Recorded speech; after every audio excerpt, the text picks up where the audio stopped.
Angeles 2006, the second annual extravaganza, as we're seeing ring announcer Travis introducing Rick Knox in our first contest. And it is my pleasure to be here. Disco Machine with the drunk. Give me a couple matches. All right, give me a couple matches. TARO, the drinking machine, as he goes to work here. We have an exciting 3 days of action here. The Battle of Los Angeles, much anticipated. Fans from around the world coming to see this great event. Wrestlers from around the world. And as we see wrestlers from other cities, not just Los Angeles. This is the Battle of the Midwest right here. That's right. And their way to start off the show. Detroit, Michigan versus Chicago. Classic Colt Cabana versus Chris Sabin. Yes. And this should be a fantastic opener. Absolutely. And what an opening to this great weekend as we see a handshake. Sportsmanship is how's that possible between Chicago and Detroit? I think there's no love lost between those two cities. The Red Wings hate the Blackhawks. The Cubs and White Sox hate the Tigers. The Bears and the Lions. Bears. That's a Thanksgiving. Wrestling, much like remember when in the '80s when wrestling on Thanksgiving meant Starrcade. Yes. The Survivor Series later on because they had to rip off the NWA. But But it also meant that the Lions would be facing the Bears in a classic encounter. A classic encounter, including a classic Colt Cabana right there, coming out the monkey chute. Man, all I need right now is some turducken and I'll be set. Well, don't look at that too close. You might get vertigo with all. You might be drunk right there. Man. Well, let me just say I'm happy I get a chance to do commentary for this show in particular because you might see me at the bar sometime during this night. I was so drunk I don't even remember the last 2 or 3 matches. That's right. $2 Heineken drafts. I was a happy man. That's right. We used to be at the Sweatbox at the Jewish Community Center in Hollywood, and now we are in Reseda, and they're look at that. My God. Rick Knox. Rick Knox being taken over right there, and just getting too close right there. Senior referee Rick Knox officiating this match, and now both competitors getting on Rick Knox's case right here. Sure. And they have no right to. He could throw them both out of the tournament if he wants to. that would be a horrible case of just poor refereeing right there. I'm just saying he has the right to do that being an official. He does have the right, but I think that Rick Knox has experience enough to know that he probably wouldn't want to do that. Side headlock right here by Chris Sabin, and actually puts on the brakes right there. Puts on the emergency brake, as it were. And now still with the side headlock. Colt Cabana. Wow.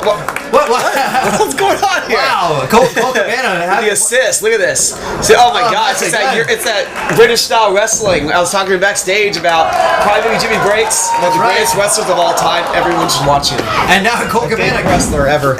Leapfrog over. I thought you were telling him to stop. Stop, drop, and roll. Yes. And now Chris Sabin, nicely done, taking him over. Beautifully done. Colt Cabana with the back roll out into the side headlock. There's your stop, drop, and roll right there. That's right, absolutely. Whoa. And Colt Cabana grabbing those capes. Yes. That's right. A Phantom Junkyard Dog right there. And he's just playing the mind games here right now. Chris Sabin. And obviously it worked. He got in his head. It worked to effectiveness. And Rick Knox saying that is not an illegal hold, but it really, in some parts... He needs to use discretion on that one. Use discretion. In some parts of Los Angeles, that's also not illegal holds. But you probably want to stay away from it. That was down by the sweatbox. That move would be... down by the sweatbox. Absolutely. And now Colt Cabana actually smelling the turnbuckle right there, and I'm not quite sure why. And now he's not happy with it. Gonna do a little maintenance right there on the second turnbuckle. Nice. Spit shine no less. Spit shine. You don't appreciate good. People don't appreciate good spit shine. No one does because kids with their Velcro shoes, these and their Chuck Taylors. They don't know the spit This shine. is not even a Chuck Taylor. This is a Chuck Taylor ripoff brand. All right. Hurricanrana right there. A leaping Hurricanrana. Shades of TARO off the ropes right there. I don't think so. One. And just gets a 1 count right there. Chris Sabin does. Because that would be a 3 count if it was me. That's right. Absolutely. I remember you. I never win matches. I don't think you won one. Okay, 1, 2 count only. I beat you once. But you beat me twice, I think. And you were beaten on by many other competitors. Yes, that was my job. That's right. Chris Sabin now taking control of Classic Colt Cabana. I believe Detroit is on top right now. There's a full body slam. That's right. 3-1 right now. And now 4-1 with the leaping senton. 1-2 count only. Chris Sabin up 4-1. This is going to be a prelude to October because we have 2 teams that are going to make the playoffs most likely. That's right. That's right. The Cubs are in. Oh, no. The Cubs are not in contention. Okay. That's right. White Sox and Tigers. Your world champions. Oh wow, very bold prediction there. No, I said they're currently your world champions, aren't they? Well, they are. That's what I mean. They're your world champions. I thought you were being much like Joey Ryan is your world champion. That's right, and I thought you were being a prognosticator. No, not yet. All right, and Classic Colt Cabana with the hip toss out on Chris Sabin, and Chris Sabin, he's lightning quick, and as we see right there off the ropes, now going out. What is this? Oh, nicely done. And over, gets the pin. 1-2 count only. Almost got him out of it. Kick to the midsection. Oh, the Moondog knee lift. That's right, the Moondog knee lift. $1 million, baby. That's right. I believe. I don't know why I'm going to Dusty Rhodes Mr. Wrestling 2, but that's right. Mr. Wrestling 2 also used that move to effectiveness. Titles won. That's right, and I think we might be the only ones who even remember Mr. Wrestling number 2. And nobody. Oh my God! Wrenching the neck right there. Boy, that's legal. That's a legal hold. There was nothing, and he's actually asking if he wants to give it up, and I wouldn't blame Chris Sabin if he would give it up. Nobody wants to be on the receiving end of that move. And look at this. Get your neck snapped. This is just amazing. Now, just wrenching down on the head, actually stepping over the head and wrenching the right arm, as we see right there, key locking it, and now just going to work on the fingers. Taro, a little insult to injury there. Taro, much like you're going to work on your liver. Yes. Colt Cabana going to work right there on the fingers. And now look at this, into a pin. 1-2 count only. Very, very inventive by Colt Cabana. You can see he's getting a little cocky though. That's his the only worldly experience coming through right there. Yes. Reversal by Chris Sabin. And now the moonsault. Almost dropped on his head. I'd say telegraphed that one a little bit. He might have actually jumping on the ropes, going for the moonsault, but drop kicked in the midsection for his worth right there, and Colt Cabana just clutching that gut. That gut is filled with jumbo hot dogs and beer because he's. I would say plenty of meat. Because Chicago is a meat town. That's right. And home of rock and roll McDonald's. Oh my God. And Generico to the back of the head. Chris Sabin, even though this is a prestigious tournament, will be fine for that move. And now, running off the ropes. Oh! Running drop kick. Nicely done by Chris Sabin. Colt Cabana rolling to the corner. And now, Chris Sabin rolling. Oh, big back elbow to Colt Cabana. Now, going into the tree of... Whoa. And this should be noted. And Chris Sabin actually injured his... I believe it was his right ankle, might have been his left, on this maneuver. Oh, but he gets all of it right there. And actually, might be feeling the effects of that. Actually broke his ankle on that maneuver, missing some PWG shows. Right. So that is a high-risk maneuver for him. 2 count only, a staple move, but also high risk. Yes. And you don't want to be too high risk. No, you don't, because you'll end up being retired at 31 with a bad neck and drinking all the time. That's right. That is the voice of experience. Yes. Chris Sabin on the second rope right there. Now leaping off. Caught by Colt Cabana. Oh, my God. Nicely done right there. 1-2 count only. Just escaped out the back door. He did, and Colt Cabana now is fired up. These fans getting behind Colt Cabana, and he says, "Oh wow, what is this? What? Oh, going for possibly the Tiger Driver, but actually into it."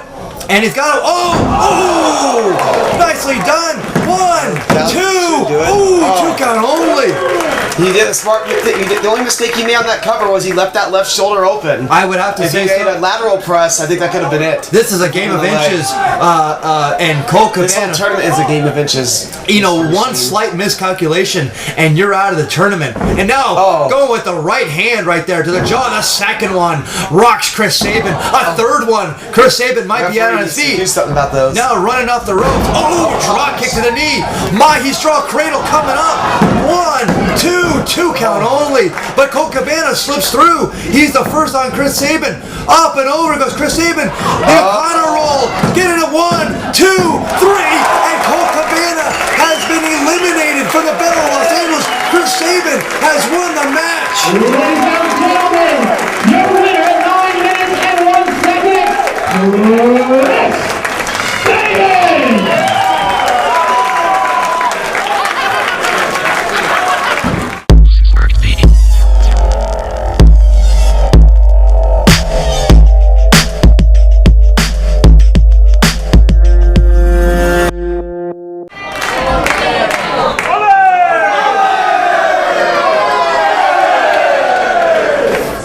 Match is scheduled for one. Ole!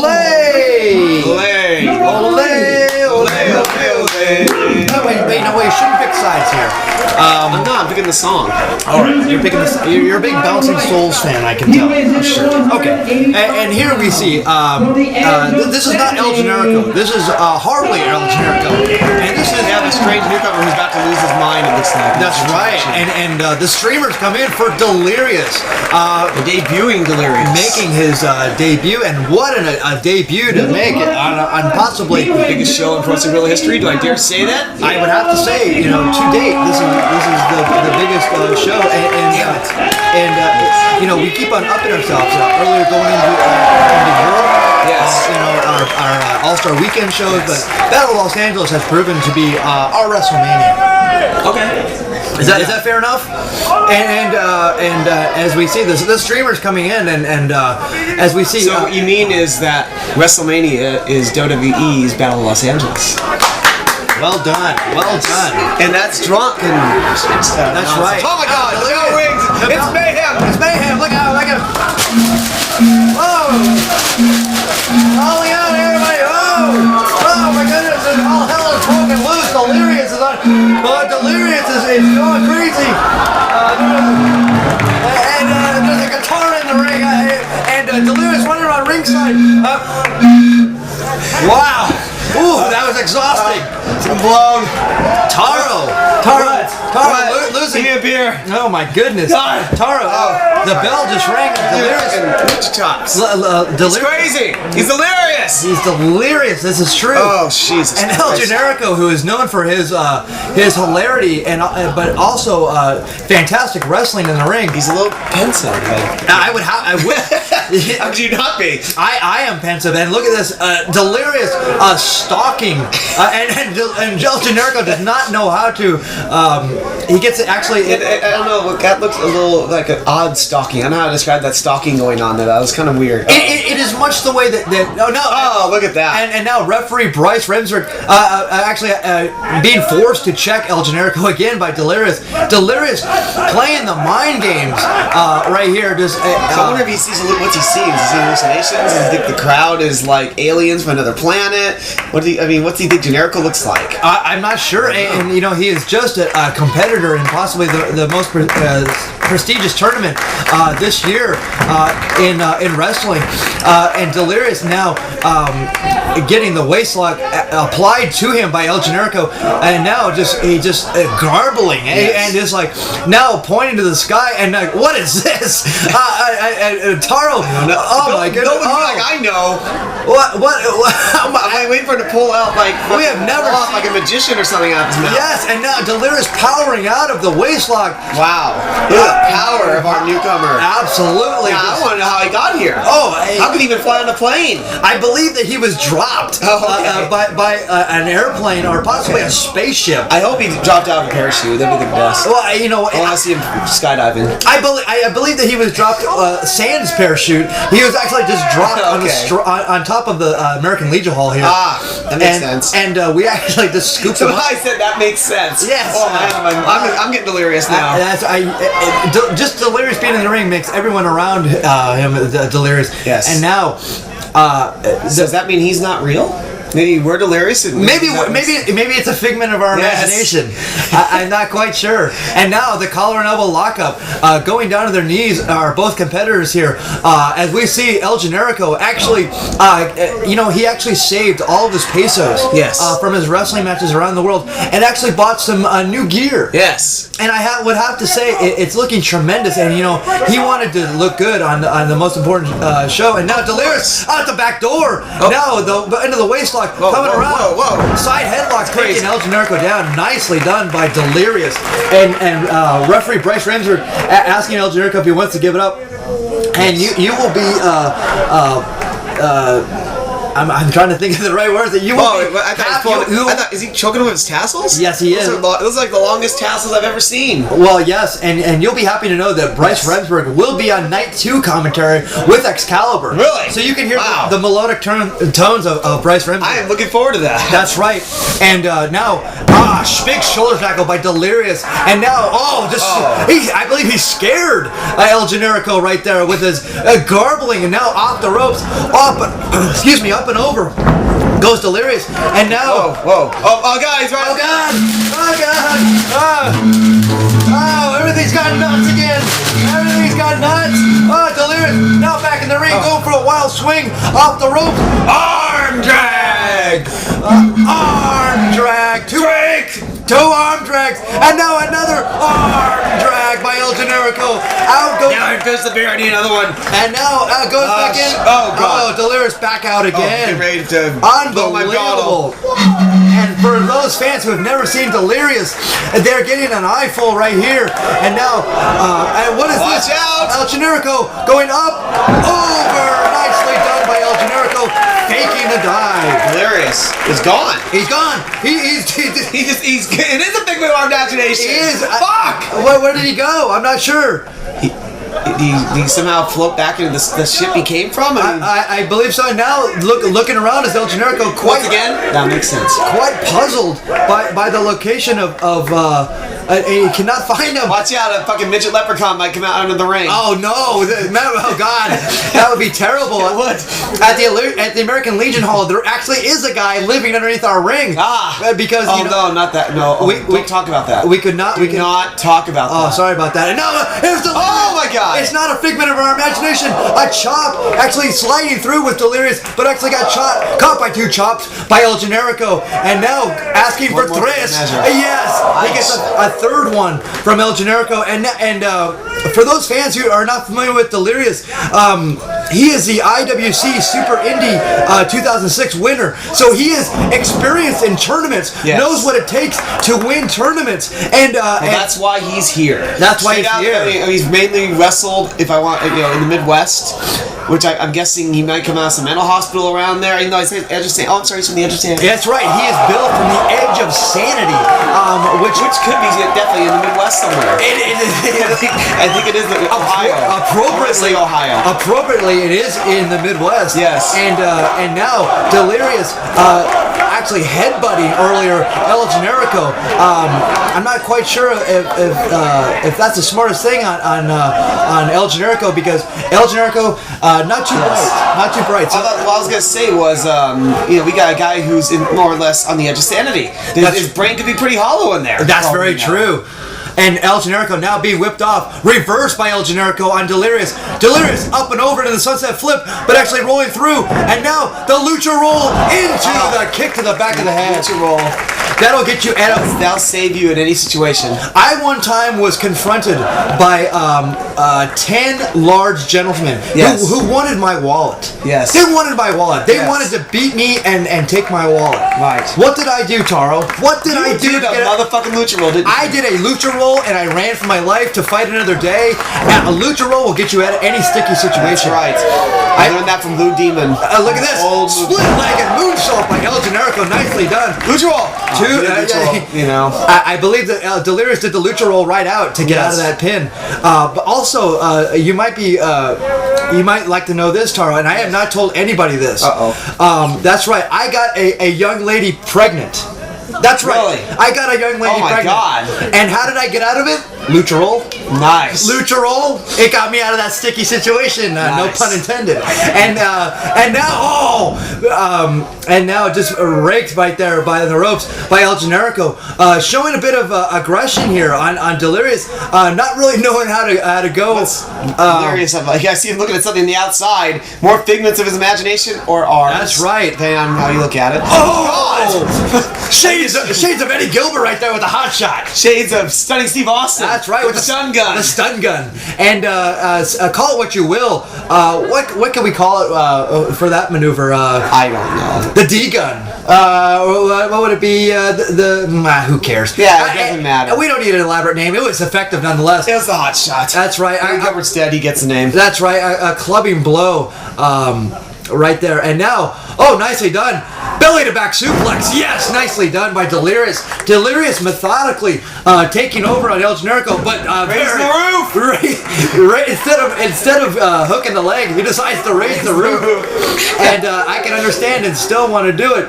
I'm scared to know what he does when he raises the roof. If when Delirious raises the roof, all hell breaks loose. I think all hell breaks loose when he doesn't raise the roof. That's right. When the roof stays intact, all hell breaks loose, and when he does raise the roof, it's twice that. Let's get to know what that entails. Oh, nicely done. See, Lucha Roll escape. Did I see that right? I believe it's a back roll, but it was only because El Generico's head hit the turnbuckle right there. Getting a 2 count, and now, what is this? El Generico pulling on those tassels, and that could be the detriment of Delirious right there. The detriment of Delirious. I believe that was a old Pulp Fiction novel from like the 50s. Sounds like it. And a kick to the back, but Delirious with those unusually long tassels I'd say that's a hindrance almost. It's much like when you're wrestling, a lot of times wrestlers will just wear the single.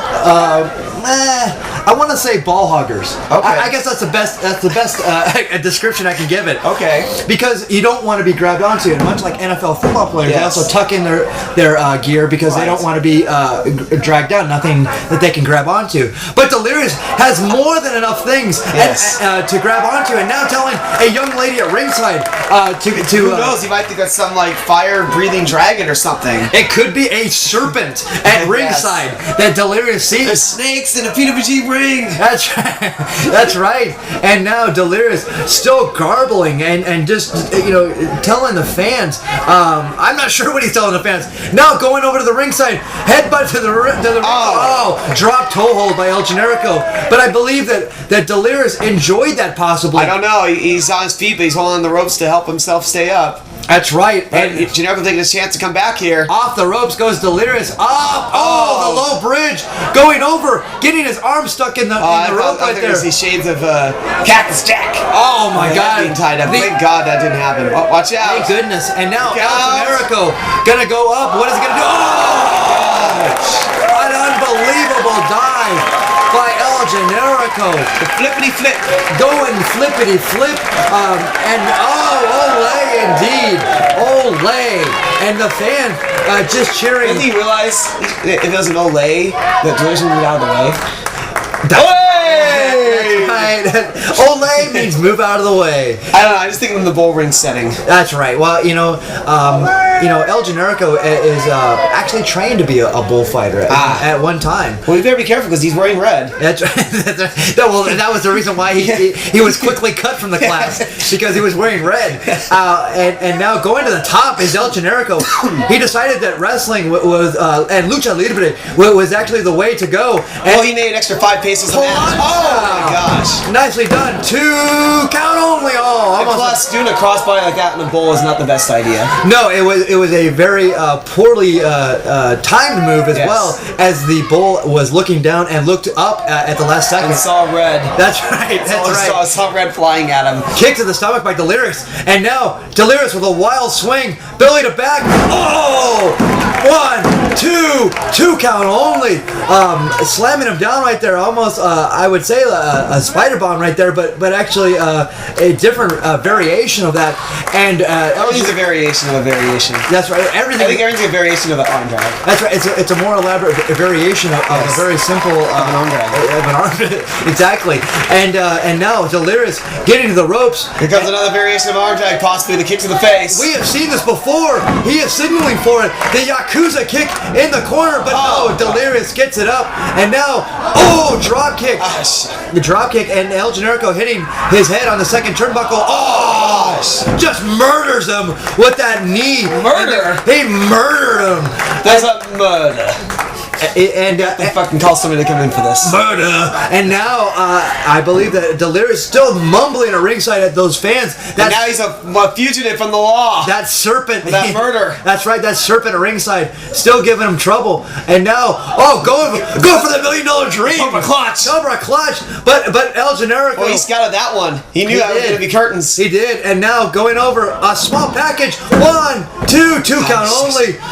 And El Generico punching Delirious to the and now with his elbows. That's right, elbows and forearm. But my goodness! Delirious right on top of him. Clubbing lariato. But Delirious pounds the chest, does not go for the cover, and says that is it. He is going for his finishing maneuver. Or is he leaving? His finishing maneuver might be him leaving. I'm not sure. He's crazy. Delirious is crazy. That's right. He's delirious. Going to the top rope. What could this be? Oh my gosh! Giganto sledgehammer from the top of 1, 2 count only from referee Bryce Redford. And now, look at this! A submission maneuver on El Generico. This could be it. His only chance, his feet is somewhat close to those ropes. I don't know if he realizes where he is. A very interesting maneuver right here by Delirious, just arching that back up and almost. He has no arms to tap. That's right. I can't see how his right arm is being held. The only way he can get to the ropes is get that left foot and possibly leg if he can get it. But he's still about a foot away. He needs a toe just on that rope to get out of this. And now Delirious turning it over. This could be it for El Generico. He lost some of the pressure on that. Yes, he did. Doing that. But I think it was worth it on Delirious's part. He put a lot of pressure on that back, and when you're in a position to win any match, especially with that maneuver, you have to go for it. And I want to say Delirious looks like he's frustrated, which I would not want to be dealing with an angry Delirious. That's right. He's still stalking his prey right here. He can't be stalking. He's got to be attacking. That's right. But maybe this is the MO of Delirious is just to stalk your prey and not have any wasted movement. 2 big chops to the chest and going for the third one. I can't see him being very methodical. No, not at all. That foot to the face stops all that. And now, Yakuza kick to the face, and now whipping Delirious in. He could be going for another one. A second Yakuza kick, and now what is happening? Hopping over to Delirious. That should do it. 1, 2, 3, and El Generico has advanced. The second match goes to El Generico.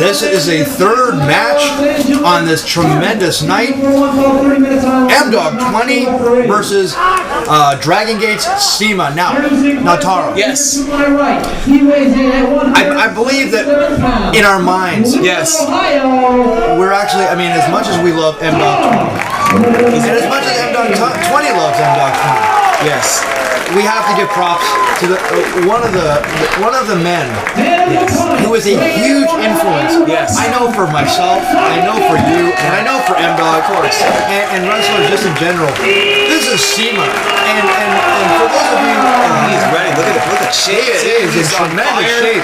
He wants to prove himself to this audience because he's never wrestled, as far as I know, on the West Coast. He actually has wrestled in Ring of Honor, I believe. Right, he has wrestled. He's done some matches out east, but United States, but not the West Coast at all. So this is his West Coast debut, and I want to say M-Dogg, I have such place in my heart for him because I want to check with him to Glenn Danzig's house. Oh, is that right? Yes. I'll just leave it at that. That is tremendous. And M-Dogg, I'm sure, hugely influenced by this man. And now getting to face... influenced by Mr. Danzig. That's right. They say so. That's right.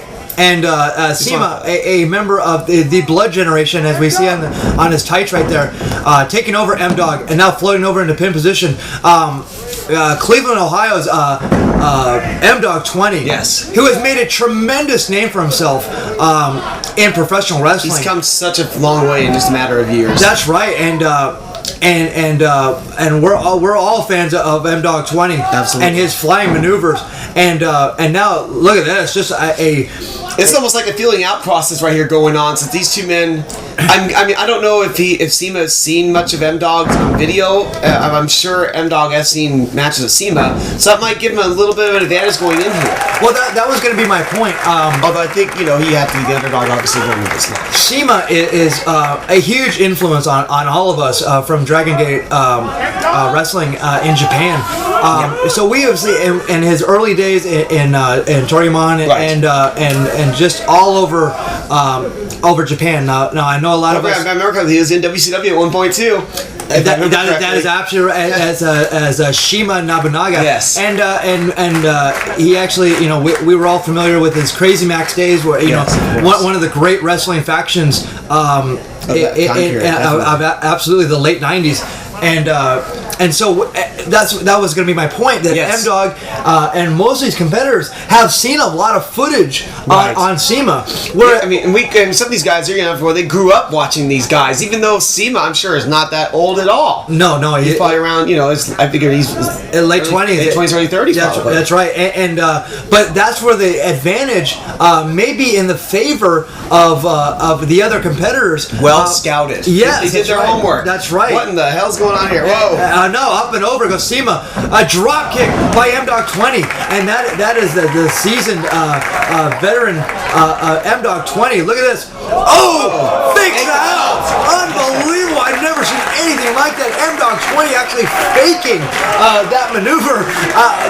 It's funny. Yeah, he was able to rebound from that because it looked like that CIMA was going to escape it using his veteran tricks, but it didn't work. And that is that. Outfoxed. Now, the young man. How possibly could CIMA have scouted that move on M-Dogg 20? I don't know. I thought it just looked like he saw the legs coming and he tried to duck or whatever, and he wasn't able to pull it off. That's right. But that's just being a veteran. You're a veteran. I have to go, in the ring and out of the ring wars. I have to go back to a story about a young man who was drafted by the New York Yankees. Yes. This is a true story, by the way. I'm not quite sure of the man, but he was interviewed shortly after being drafted by the Yankees. And the competitor said, the player said that was asked a question. How do you feel about being drafted by a organization with such rich history like Mickey Mantle, Babe Ruth, and the baseball player said, I have no idea who those men are. But here's the thing. I love it. He had been playing baseball so long, he didn't watch tapes. He didn't study baseball. He just played baseball. Right. And that's what CIMA does. CIMA just wrestles. But that's just absurd because any person involved in wrestling at least knew of Hulk Hogan growing up or whatever. This is true. But it shows his dedication to the sport. Yes, he does. Actually, he didn't sit around watching TV. He actually went out there and wrestled every single night, and that's what CIMA's done. But in wrestling, it seems like people actually are big. For the most part, because it's a different kind of business. Right. You have to be a fan first. Yes. And that's what drags you in usually, because especially nowadays, it's harder to be able to make a living in this business. That's absolutely right. We're shooting now. I gotta watch out. That's right. So now let's get back to this match. That's right. Oh, get over. Boxing going on by CIMA. The stomps right there. He might have been watching his Super Dragon tapes right there with those stomps, those pinpoint stomps. And now I don't know how much Pro Wrestling Guerrilla he has watched. He did bring over Chris Bosh and B-Boy They represent Wrestling Guerrilla in July for their shows. So That's right. Shows going on, the Wrestle Jam. That's right. So CIMA actually has, and Roderick Strong was also part of that. Right, Jack Evans. Yes, we have many members who have competed in Dragon Gate here this weekend. That's right. So the familiarity with PWG is very strong on CIMA's part. So maybe he has done his advanced scouting. And people, let's hope that some of these wrestlers, as a result of this, will get a chance to go over there themselves. There you go. Like M-Dogg 20, if he beats CIMA, you would think he actually would have a shot to go. Oh my gosh! To maybe get a chance to wrestle in Dragon Gate. It's be a huge opportunity for him. Almost a dragon screw foot whip. Yes. I would have to say. I guess that's almost what to call it. Almost an arm drag to the foot. That's right there. That would be a foot drag. Yes. That sounds terrible, but I got to drink to that. Then it's a drag. Yeah, it is a drag. Hey, that's a variation of an arm drag to continue from a previous. That's match. Absolutely, and now actually in a very interesting. The Mexican stretch. The Mexican stretch, and any crazy move like that's a Mexican stretch. There it is. Look at that. And a lot of fans may not know this. Yes. But Torimon and Dragon Gate and most anything affiliated with Ultimo Dragon, they do have a training facility in Mexico. Yes, they do. So a lot of the Japanese wrestlers actually have immense Mexican experience wrestling all the shows. So the Mexican stretch is not that unfamiliar for CIMA right there. And let me say one thing, and it's probably, it just came to me. I would think it'd be really hard to make an M-Dogg 20 submit because he has his gym, he was like gymnast, he has the past. You think his body is so limber, it'd be hard to be able to stretch his body out. This is very true, and it's also he's dynamite in a little package. Yes. He is small, one of the smaller competitors here, but he is so muscular. He is. That's what I was saying. It's it would be he's very more muscular than a lot of I'd say 99% of people you would see with that same body frame. He is like an Adonis, and I believe that I saw you making eyes at him, Taro, in your drunken stupor. I was making drunken eyes at everybody. Oh, okay. This night. So it wasn't. Most of this night, I think I was like flirting with that bartender that everyone was flirting with that whole weekend. Oh, okay, all right.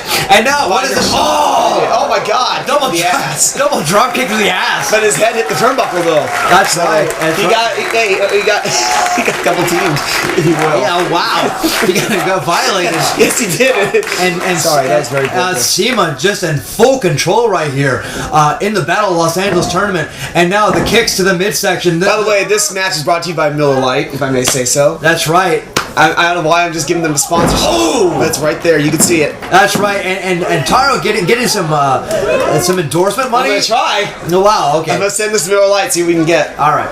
Very nicely done. And we might have to digitally blur that out because Miller Lite did not pay us any money to be on the Battle of Los Angeles, and it is a very prestigious spot. And it's an international DVD. This is gonna go all over the world. What is this? And look at up and over. Oh, roll through by M-Dogg 20. Up and over. And now the go for a while hit of CIMA. Stopped right there by M-Dogg. Springboard drop kick. Nicely done by M-Dogg 20. But that could be a mistake because that's right into M-Dogg's element here. That's right. And what is this? M-Dogg is summoning the M-Dogg's ready for it. What's he gonna do? Run over. The cartwheel. Sasuke special. Oh my God. Wow. Unbelievable. Oh. That's special number 2. That is Sasuke special number 2. Yes. And Taro one is the backflip. That's right. AKA the moonsault. That's right. And I'm a fucking mark. That's what I do. That's right. And you want to call things properly. Papa. And that move perfected by the great Sasuke. Another huge influence on Japanese wrestling. That's right. Wait a minute. What's he up to here? He snapped there to Could this be the flagpole? Where is he? I don't know. Oh, he's on the ring apron. This could be What's he doing? What is he doing? This is the flagpole. The flagpole. Look at that. Oh, goodness. Tremendous. And M-Dogg 20. But it looked like he hurt his arm on that landing. Yes, feeling the effect of that right there. His wrists are taped up, but I don't know how much protection that was able to give him for that hold. That's right. M-Dogg 20 with that flagpole elbow drop. Very impressive maneuver, but might have taken it out of his elbow and shoulder right there. Well, we'll have to see as this match transpires. I don't know if CIMA saw that, but CIMA might be able to take advantage of that. We'll see. And CIMA clutching that knee as well. That could be an issue if he were to advance. Yeah, both these men need to maybe capitalize on injuries because this is a long weekend. Sure, you only wrestle one match tonight, but you have to wrestle 3 times on night 3 to win this. That's right. Up and over. Oh, he got caught. He got caught. That's right. Oh! Goodness. Oh my God! Now up and over, double knees. Yes. Nicely done right there. No, shades of nobody. And now 1, 2. Oh, that was. I see you do. I'll say shades of Sabin. That's right. That's right. And now CIMA asking for a Come on, I tried to put you over there. I don't want anybody to know. And referee Rick Knox, no, he does not put the count on him. But CIMA says, I have one more maneuver that could put him out. And actually, I believe put him out. I think. I believe that he has about 100 maneuvers that could be taken out right here. That's why he's here, because he's an amazing wrestler. I was going for it cross again. special, going for it again. No. Up and over into the DVD position. Fireman's carry. Oh my God! But tilts him over and the knee to the back of the head right there. And now M-Dogg 20 running off. Oh! My! Look how quick that was. He was able to get to the outside and into the foot stomp to the back. Wow! For springboard foot stomp. Can we get the upset? Oh, that was very close. You know, that running lariat was very, very nicely done because M-Dogg saw the way he went out of the ring, right? M-Dogg's 20 feet actually going outside the ring so he could have a continuous movement. And I don't think that CIMA... That's what I like about him. He's relentless on you when he's on the offense. That is very true. You need to do this. Shades of the Rock. It seems that CIMA, that's not shades of you, that's for sure. The CIMA has been watching American wrestling because Shawn Michaels and The Rock with that nip up, but going the palm strike. I would say that's not shades of The Rock. The Rock. No, I don't think The Rock does that in his movies. And now here's a springboard going up. Actually caught. He got caught. He's caught. What is this? Going for it. Could this be the Shrine? Yes. That could do 1, 2, 3, and CIMA has advanced in the Battle of Los Angeles.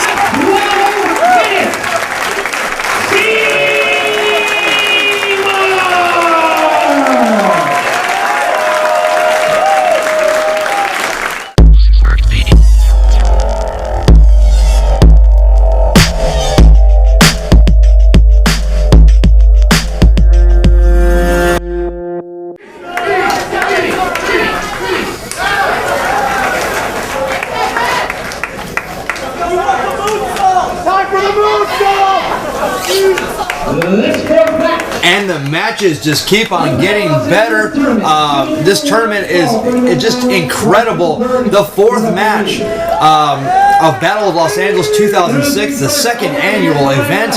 TARO, we have Matt Sydal, as we see right here, facing former PWG champion Kevin Steen. Yes. And this should be an outstanding matchup. Now this matchup already has happened. Yeah, because I brought up to him. Didn't this happen before? Yes. It was his debut in Wrestling Guerrilla. It was in April. It was part of All-Star Weekend. All-Star Weekend. That's right.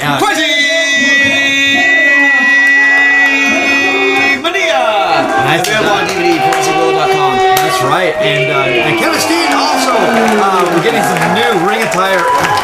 Very nicely done. The wrestling singlet that says Steen right there, and now throwing that disgustingly.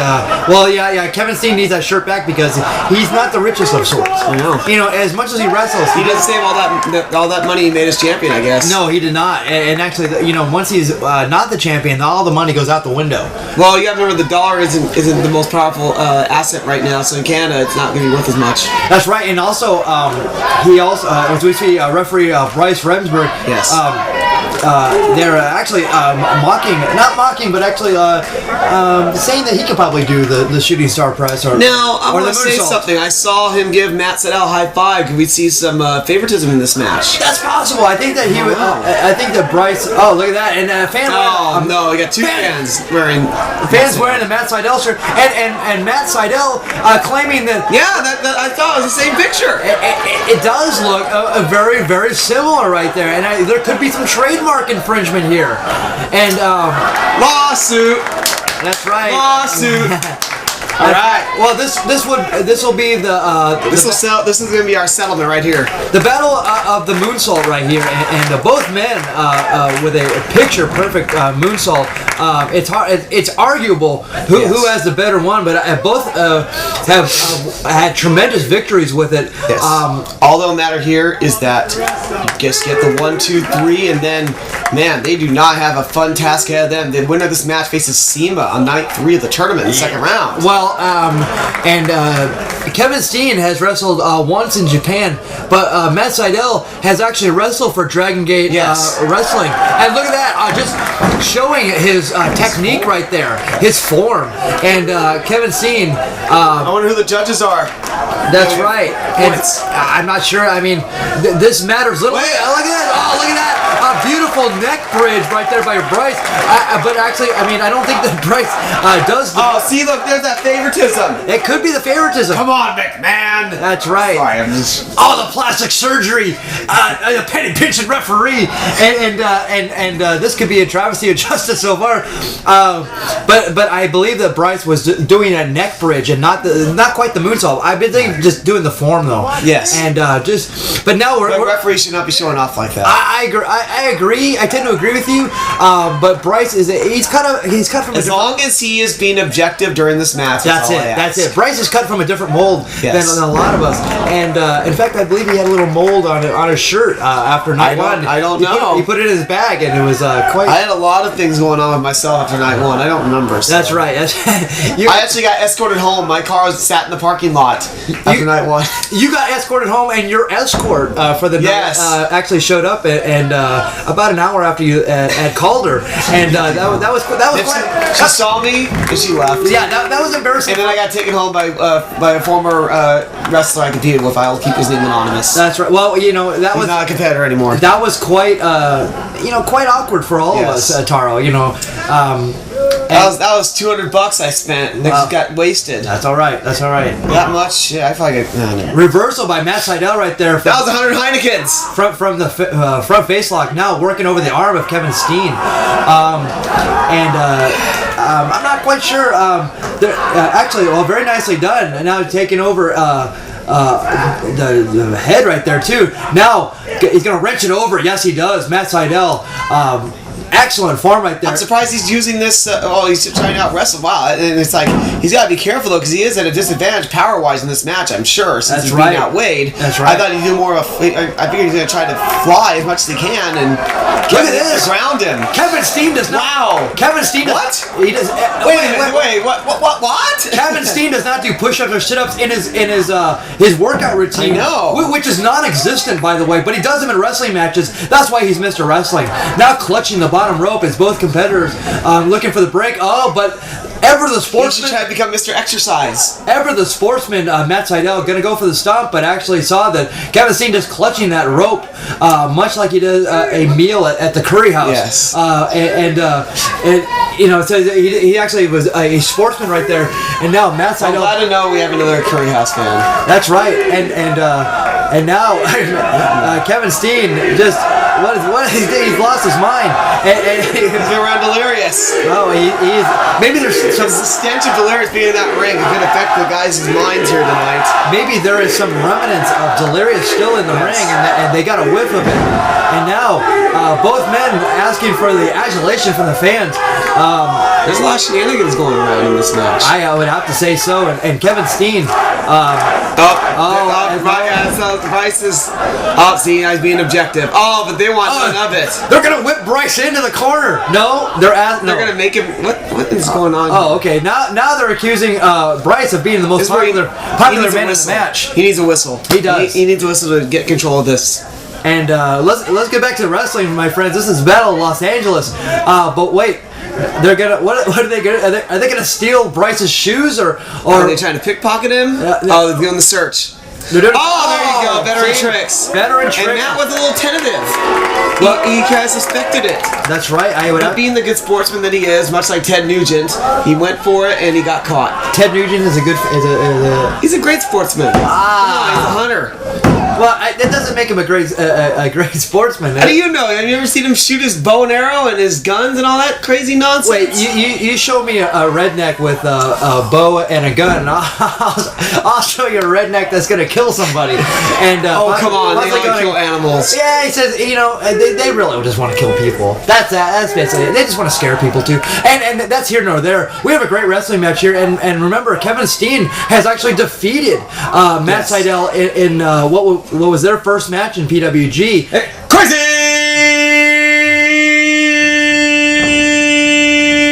Mania! That's right, and that's available on WrestlingGuerrilla.com. That's right, and that's actually the way you pronounce it. And now up and over goes Matt Sydal, going for the arm drag. Another arm drag. I'm out of beer again. Taro must drink on all arm drags. Blocked arm drag. Now the hip toss. More beer. Up and over. And the double bicep pose. Shades of superstar Billy Graham right there. Where's my intern? Get me more beer. That's right. We have no intern. Oh, the flipping leg drop. And can I say why? Because we're the interns. That's right. We are the interns, and we're getting college credit. Much like WWC Puerto Rico, we are the wrestling interns. And now, and the kick to the midsection, the amble midsection of Kevin Steen. And Kevin Steen, who I believe that he said he's going to be making a trip overseas, vowed to us that if he did not come back with any weight. That was similar to the move like M-Dogg in the last match. He was watching and doing his homework. But actually went out on the right there. Right. Oh, look at this setup. Up and over. Oh!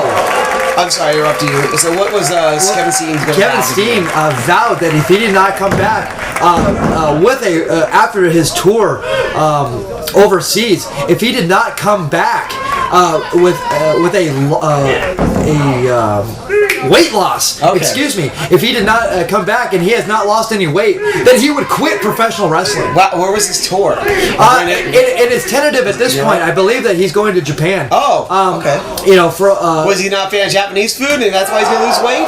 Kevin Steen is a fan of all food, as you can see. And the poke to the eye right there. If he doesn't lose weight, he's quitting wrestling. Well, that's just it. He wants to get in the best shape he can and come back and possibly make a run for the PWG Championship. Tilt-a-whirl backbreaker right there by Kevin Steen, Mr. Wrestling, showing why he is called just that. Lateral press and a nice bridge right there by Matt Sydal, actually getting out of that predicament. Yeah, that's illegal.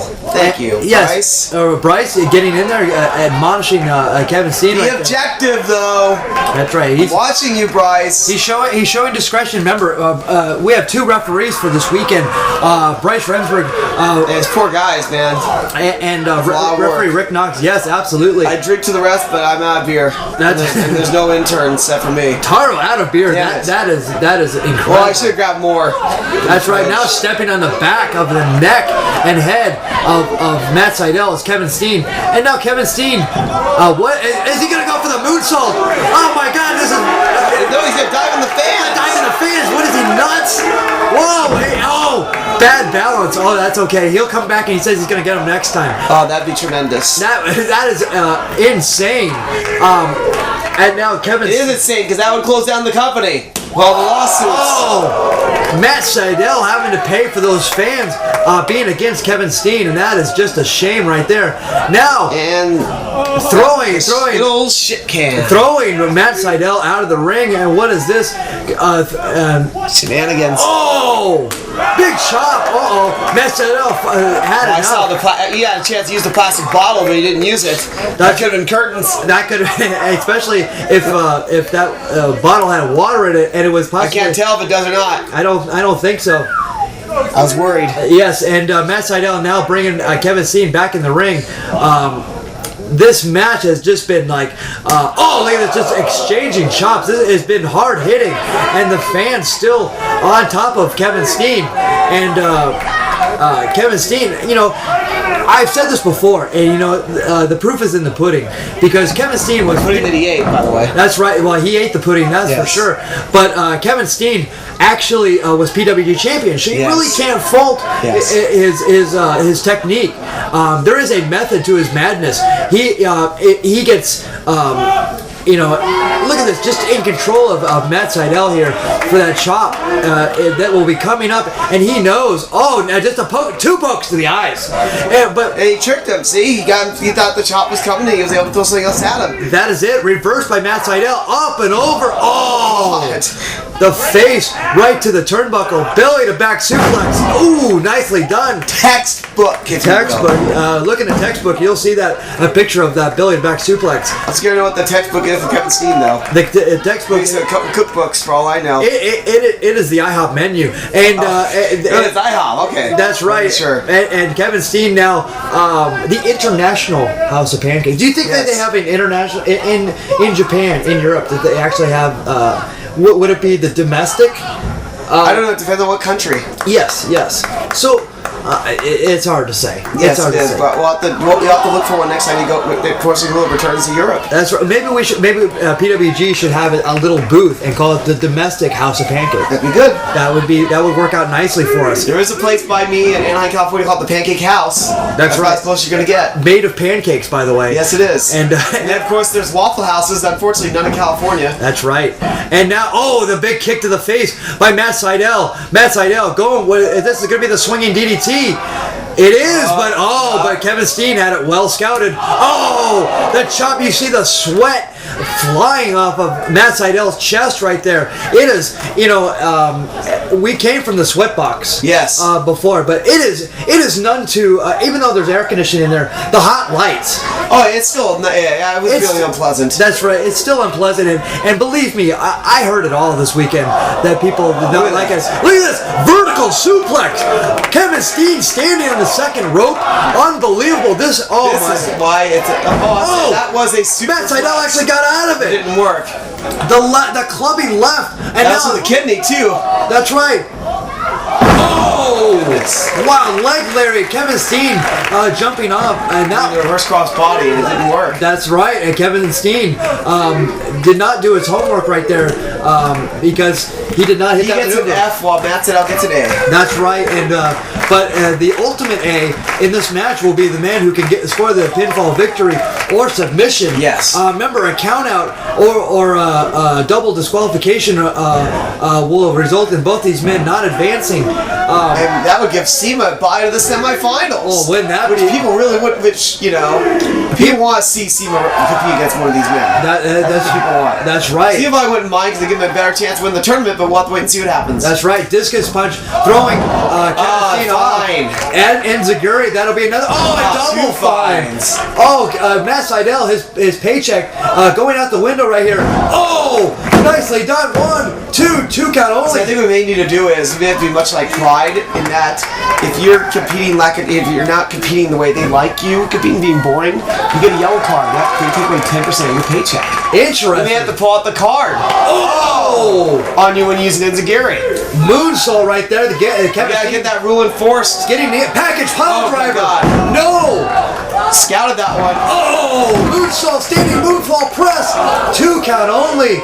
Matt Sydal. Oh my God, almost had it, but he almost got caught by the package pile driver right there, which would have been curtains for him. Yes. Oh, it would have definitely been over because he has won many, many matches in Pro Wrestling with that hold. And actually, Kevin Steen, after tough losses, has used that maneuver. Yes. And so no matter what in the match, you're going to feel the package pile driver, win, lose, or draw. And the back elbow right there by Kevin Steen.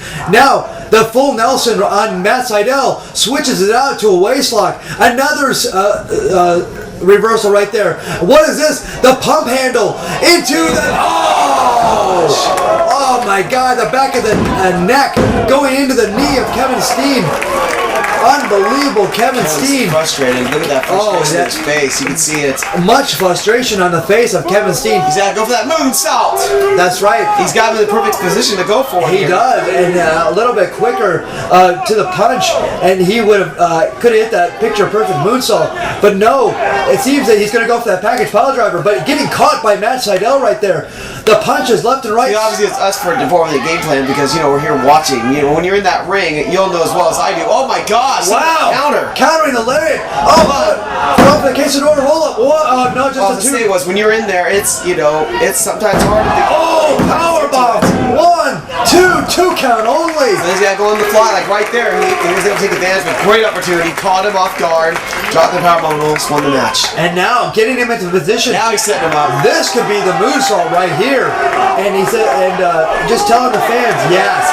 No, he's going for the scorpion, the 1.5. He's going for the 450 splash. And we've seen him win. Scorpio splash. That's Everybody, here comes Two Colt Scorpio. There goes Two Colt Scorpio because Kevin Steen crotched on the ropes. Oh my goodness. His funk has been, his mojo right there is gone for the evening. I killed it for him. Matt Sydal headbutted off the ropes. Look at this. Oh my god. Oh, actually no. caught. This is not going to end well. Not at all. Matt Sydal caught. Powerbomb off the second rope. 1, 2, oh. And that, yes. Matt Sydal has been beaten by Kevin Steen.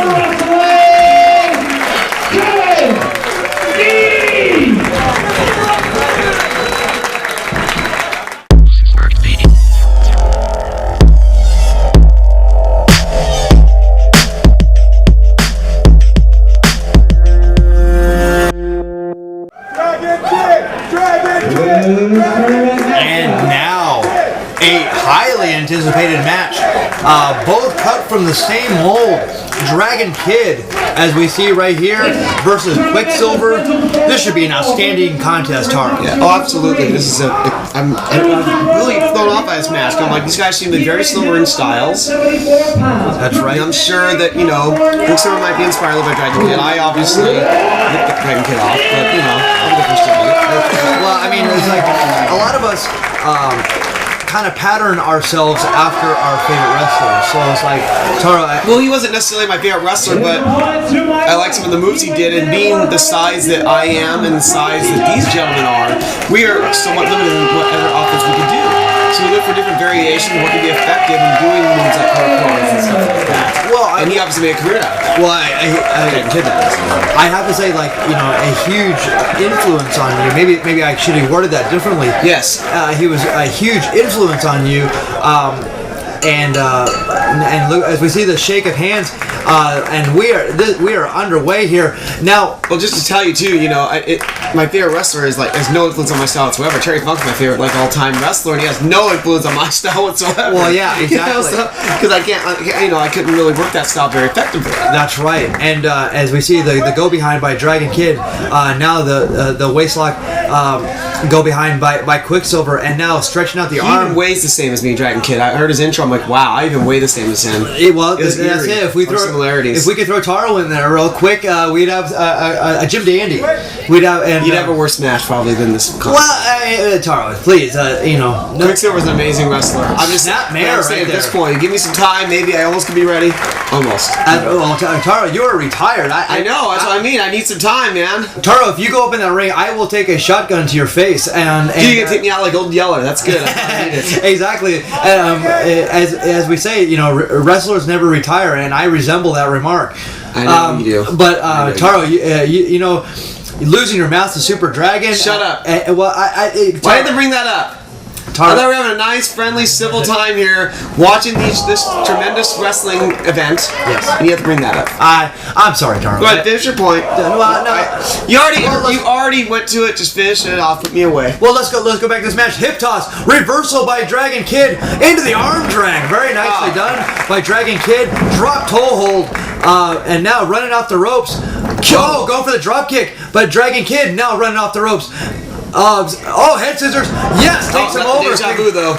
Not the deja vu, but deja nonetheless. Yes. And now Dragon Kid, could he be going for one of his spectacular dives? Quicksilver. The camera is not for it. Well, no, it did not happen. Here it comes, possibly. No, it did not happen. Nothing at all happened. I was waiting to see if he was going to try to pick him out or what. Quicksilver was ready for it. He's up there and he saw that Quicksilver was up and on the floor, but Dragon Kid right on top of him. That's what he was waiting for. That's right. There's that moment where you first step in the ring where you're very vulnerable. Double sledge by Dragon Kid right there. Oh, and now Quicksilver getting back on top of him, but Dragon Kid stomping him right back down. Now taking him to the corner. Could this be Yes! Big chop right there by Dragon Kid, and a drop kick to the chest. Nice, another nice maneuver. He's in a very precarious position right there. He is, and now Dragon Kid running off from the corner. And he could be doing a maneuver right here. Yes! Running drop kick to Quicksilver. The fans clapping because this has been an incredible match so far. But this has been a tremendous weekend. Absolutely. This is only night one. Night one, and Dragon Kid. Now we still have 2 matches left. The winner of this match is the winner of Rocky Romero against Roderick Strong, which will be tremendous. Yes. And then we got the crazy 8-man coming up. That's right. And who knows what kind of mysteries are in store for us in that match? We have some partners. We do have some surprises in that match. That'll be the main event of our evening. As long as I'm not one of the surprises. Who knows? We never know. You could be sitting at the bar, Taro, and we could announce your name. You better be ready. I'll fucking come in with a broken bottle, man. That's I'm ready to fight. You'll be much like the original. His draft. You'll be much like the original Sheik. Just point that bottle and just go to work.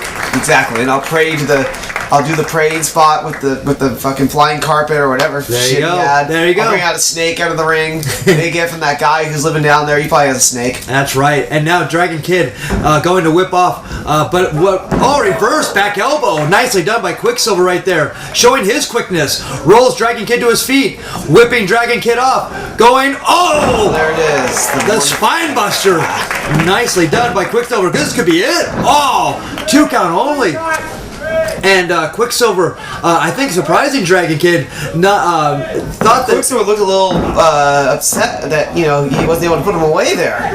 A little flustered, and he should know this is going to be one of the toughest matches of his career. Well, absolutely, and possibly the biggest match of his career, as if all these matches are in the Battle of Los Angeles. Oh, absolutely. This is a prestigious tournament. And I would say these guys who are fighting the guys from Dragon Gate, they might feel a little extra pressure because they're feeling that there could be more money and more and a job for them on the line in this match. Well, also, coming all this way just to lose in the first round would be a huge disappointment for anyone. Absolutely.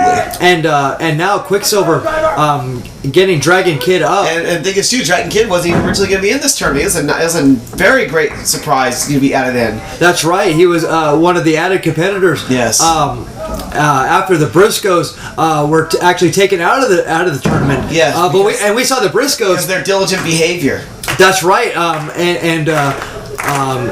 They actually made their presence felt at the beginning of the show, attacking Dino Winwood. And we'll see if Dino can make them pay for that. We'll have to wait and see. That's right. And as a result, we get Dragon Kid in this. We had American Dragon, but unfortunately he got injured. That's right. And it got switched around a little bit. You're now facing Austin Aries tonight too. We got Rocky Romero, an awesome wrestler, getting to be in this tournament. And what a coup that would be for Rocky Romero to be actually added into the tournament.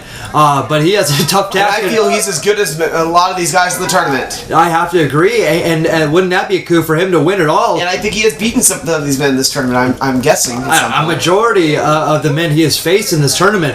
I'm not sure of the won-loss records, but I would have to say it's very impressive. And now whipped in his Dragon Kid into the corner, but stomped right into the chest. Dragon Kid actually bypassed him right into the corner, and now Quicksilver. I did the same thing to him. What is this? Got the diamond dust on him. Nicely done. Counter. What a great counter. Drop kick to the head. Veteran tricks, as we call it. That's right. And now, what is this? Now I think he's going to try to pull off something. Let's see. Dragon Kid going to the outside. He is. This could be the moonsault. Oh my God! Wow! A young lady got trampled. Young lady got trampled, indeed. The security. She's all right. Dragon Kid's making sure she's all right. That's nice. He cares about the fans here. I believe the Dragon. Because Japanese wrestlers traditionally, when they come to America, they're called. He'd be Mr. Dragon Kid. That's right. And Mr. CIMA and Mr. Horiguchi. We'll be seeing on night 2. Well, Dragon Kid-san would be but Mr. Dragon Kid. Mr. No son. There's no son. Well, or you said Mr. Great. Well, it's like Mr. Saito, Mr. Fuji. Come on. I got you. So the Americanized version. Yes, of course. Have you ever watched wrestling when you were a kid? He's got salt in his pants. Trust me, he's got focus salt in his face. They all do. And But actually, I think the Dragon Kid wasn't so much asking the young lady if she was okay. He was actually telling her she was okay. Oh, okay. That's you Yes. know, he is actually a practicing chiropractor. Oh, wow. A Dragon Kid is. He's much like the Mexican stars who have all the jobs. Like one of the Villanos is a dentist. That's right. Who I wish I could have him as my dentist. Let me tell you. Look at this, Dragon that was Kid. crazy. Dragon Kid actually Where's Quicksilver? There he is. trying to go up and over. Now the springboard. Oh, the gosh. springboard diamond does. He That pulled that should do move. it. 1, 2, That two was a count very only. nonchalant cover though. It's quite like a stunner right there. They might be underestimating Quicksilver here a little bit. That's right. Putting the jaw right into his shoulder. And now Dragon Kid in perfect control of everything. He could be advancing right here to the second Sizing round. up. He's telegraphing this one. That's right. Going off the ropes. And Quicksilver. Very much telegraphed it where Quicksilver took advantage. That's right. Up and over. No, but Dragon Kid holds on. Oh! No. That could be the silver spike, I believe. I don't know. Everything's silver something. That's Silver right. something. 1, 2. Could be the Silverado. Could be the silver. No, the Silver Rush, I believe, is the We need Spine to list Buster. these. Yeah, We need to list these. Could I think that someone email it to us quick. Could somebody please fax it to us? Although I don't have a fax machine. Whoa! Look at that! Nicely done. The silver 1, crazy 2. train. The Silver Driver, we'll call Silver that. driver. All right. That's right. Silver crazy Battle of Los Angeles winning driver. But it didn't No, only a 2 count on that one. That is All not right, the silver near fall driver. the Silver Near Fall. Not, Sorry, that's terrible. That's right. And now taking up to the top. What could this be? Could he be going The for? silver superplex. And remember, don't Quicksilver was a participant in the Battle of Los Angeles last year, Yes. having an impressive, actually beating Davey Richards. Yes. and that was quite impressive. And I believe he used a top rope maneuver right there to beat Davey Richards. Oh my gosh, and Dragon Kid just fell down. He That's was able right. to hold on, luckily for him. That's right. Look And out! Oh! He got right to got the knee. served. Look at that! Oh my gosh! Springboard Midsection, flipping knocked the wind moonsault. out of him. 2 count only. Oh my not goodness! Quite enough though. Not quite enough. Had a lot of flipping maneuvers right there. He couldn't keep track of them. And I know, Taro, you're seeing about 4 of them at this point right now. All that beer in your body. I almost emptied out the PWG fridge. This is only night 1. That's right. You're in trouble. What could I don't this- care on the new comedy night 2. I'm still gonna empty out your fridge. Dragon Kid going for that Dragon Rana. No, goes over the top. And Quicksilver saw that, had that well scouted. Going for what is this? Up and over. Oh gosh, he spiked him DDT. hard on that one. We saw Quicksilver's head go straight into the mat. What a camera angle that was on that. I Oh, would camera have to angle was say. ass to follow up Now, on that. jumping to the- Victory roll! Go for the victory roll, that could be it. That would have been it. Oh no, caught. See what happens? Uh-oh. Caught right here. The pile driver! Go for a pop. Oh my god! This will be a DQ. But it's not in PWG. 1, 2 count only. Oh gosh, I thought she almost pulled it upside out of nowhere. Oh right my there. goodness, the pile driver. Jerry Lawler has won many championships. He's rolling over in his grave because about Dragon Kid kicking out of that somehow. and actually, Oh, I'm sorry, he's still alive. he Damn it. is still alive. Is shit, who else is he with? Superstar Bill Dundee, is he still alive? Yes. Austin Idol? Yes. Tommy Rich? Yes. Are you sure? I'm positive. And now, what is this? Quicksilver. Oh, getting knee. Oh, wonderful maneuver right there. Oh, he had a fireman's carry, but actually took over Quicksilver. Crucifix driver. That's right. Craziness. Dropped It's all crazy, baby. dropped into a crucifix driver. That is an insane maneuver. It's delirious. I think it's delirious taking its effect on me finally. Unbelievable. Delirious and beer, baby. That's right. Now, the waist lock by Dragon Kid. Reverse. Another reversal by Dragon Kid. Elbow. Quicksilver now running off the ropes. Dragon Kid. Look out. Oh, the no. drop toe hold. And now, what is this? Oh my God, going to the top. This could not end well for one of these two men. Drop Oh my gosh. Drop kick. And that was to a Quicksilver's dangerous head. maneuver to attempt. This could be the Dragon Rana right here. We have seen this maneuver many times before. The Dragon Rana he got it. taking over Quicksilver. 1, 2, 3, and Dragon Kid has advanced to the second round. 12 minutes and 8 seconds. Dragon Kid!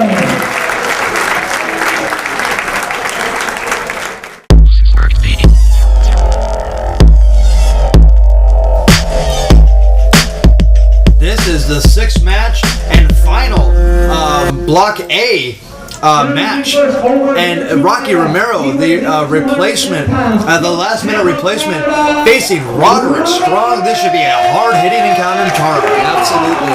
We have a first-time confrontation as far as I know between these two men.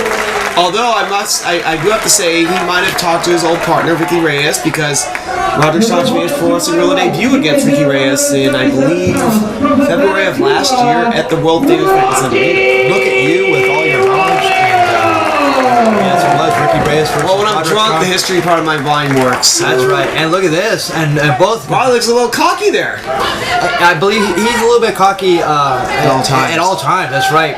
I found that out during the weekend. When we picked him up at the airport, I heard that he was cocky then. He was like pushing people around. He was not satisfied with the treatment he was getting, and I believe he's going to bring that right back in. I believe that he also chopped a concierge at LAX. Yeah, it was goodness. It was quite incredible. And TARO. Yes, sir. This being the final match of the Yes. tournament for night Yes. one. Oh, look at that! What do you want? I would like to know, TARO, Miller Lite, What about Miller Lite? great taste or less filling? Less filling. Oh my God! A power outage. What the fuck's going on here? But I can't, look at that! God. Wow! And we come up in Roderick I was Strong. about to say who's gonna appear in the ring with the lights turned on. That's right, and now Roderick Good Strong. God. Wow, Roderick Strong, quite ornery right here, and this may, and I think that We killed the less filling tastes great argument. we fed. I think that fed right into Rocky Romero's. He if he wasn't awake before this, he's awake now and actually smiling at it. And I see Michelob in the corner too. that We're not Miller Lite, now we're on Michelob. that's right. Tonight is kind of special. That's Lowenbrow. Oh, okay. Sorry about I that. thought that was Lowenbrow. It is Lowenbrow. I love Lowenbrow. And now- I'm the only one who remembers Lowenbrow, probably. Well, you still have some remnants in you, TARO, of some Lowenbrow. I'm Of sure. course I do. And reversed by Rocky Romero. Roderick Strong. Oh, that big kick. Oh, wow. Just let him know he's there. Yes. That's right. And and now Rocky Romero and Roderick Strong locking up the Greco-Roman knuckle lock back on the ropes. Referee Bryce Redenberg asking, and that is the first. And Bryce looks like he got chopped on that. It was so hard. well, I tell you, I mean, we all feel it when Roderick Strong chops. I wasn't feeling anything by this point in the show. This is where I don't even remember this match. I'm sitting at the bar, almost passed out at this point. Well, Big surprise. yeah. Well, TARO, you are a lush, you are a drunk, and you're the Foster Brooks of How dare PWG. you bring that up again? That's right. Because no one knows who Foster Brooks is. I barely know what Foster Brooks is. Well, that's okay. You know Foster's Lager, and now go for the cross arm Shitty breaker. Australian rip-off beer, those motherfuckers. Wow, he's so ornery. Rocky Romero should be the one angry because Am I more he's honorary than either of these men right now? Look at this. Oh, God. Roderick Strong. Just How can you be honorary in a hold like that? how can you not be? That's just pain. Wow. And I believe that Capital P. Rocky Romero saying great taste right there to Roderick Strong's less feeling, and I think that's what I believe Yes. that's what the Battle of LA is all about. Yes, it is. Is it great taste or less Yes. feeling? The cartwheel up and over, taking Rocky Romero over He's nicely. over Milwaukee to tell us the real answer is. That's right, and I don't think we have that in this tournament, unfortunately. no, not at all. And the Battle of LA is a battle of a lot of things. Yes. A great taste, less filling. It's also could be a battle of traffic. We always Yes. battle traffic here in LA. Absolutely. And a lot of our fans felt the wrath of that when coming to Reseda from Can I downtown. say also Reseda is the home of Daniel LaRussa. It is. That's scary, I remember that too. It is, and the Cobra Kai Dojo. I think we have cameramen who've been Look at this. all night. The bow and arrow submission, but actually Roderick Strong getting out of it, or did Rocky let up of it? He just wants to come back and have the handshake. Oh my God! Cuban sportsmanship, baby! Wow. I love it! Fidel Castro couldn't have done it better, right there. Well, obviously couldn't do it better. He's in a hospital bed. That's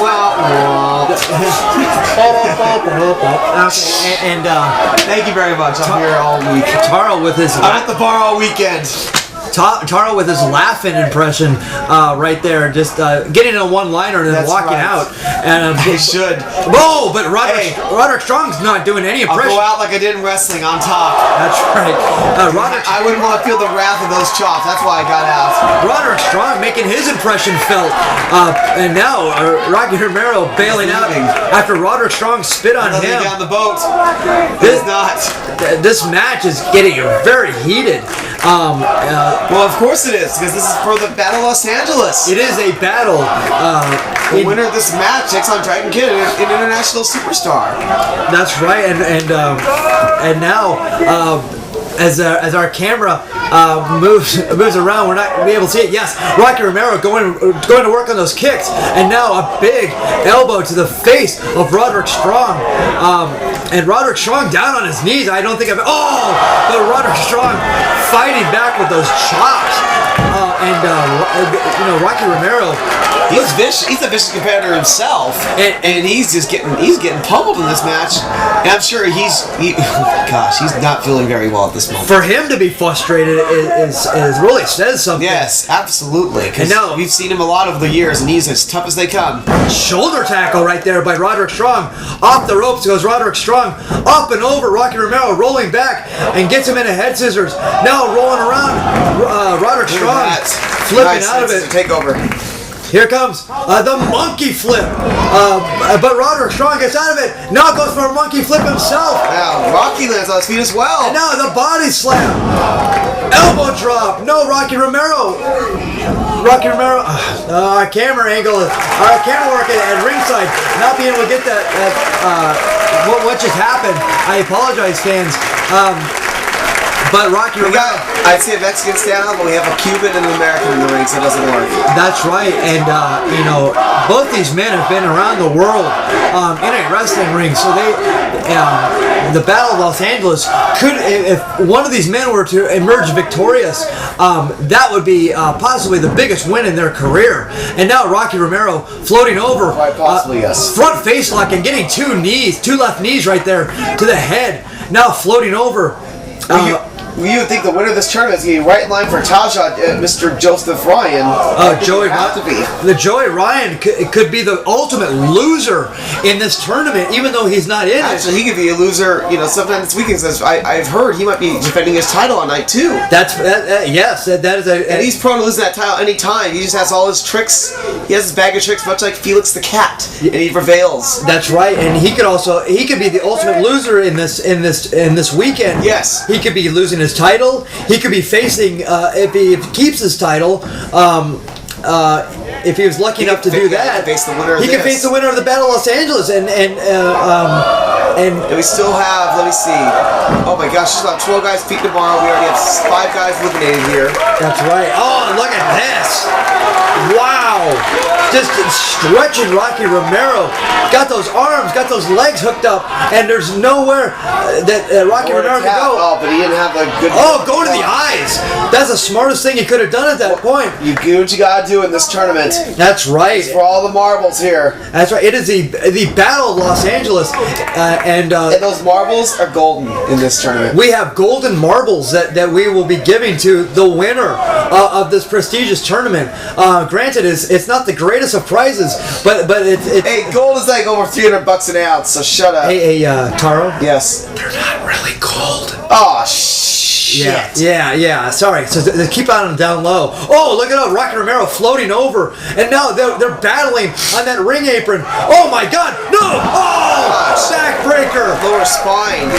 Oh my God, the backbreaker he is the messiah of the backbreaker, or as Excalibur calls him, the doer of the backbreaker. Yes. And he can pull that out. Excalibur not believe in messiahs or what? Excalibur believes in no God. In fact, Excalibur only believes in himself. I don't believe in a God, because if so, we'd have better. We'd be able to better see this match. That's right.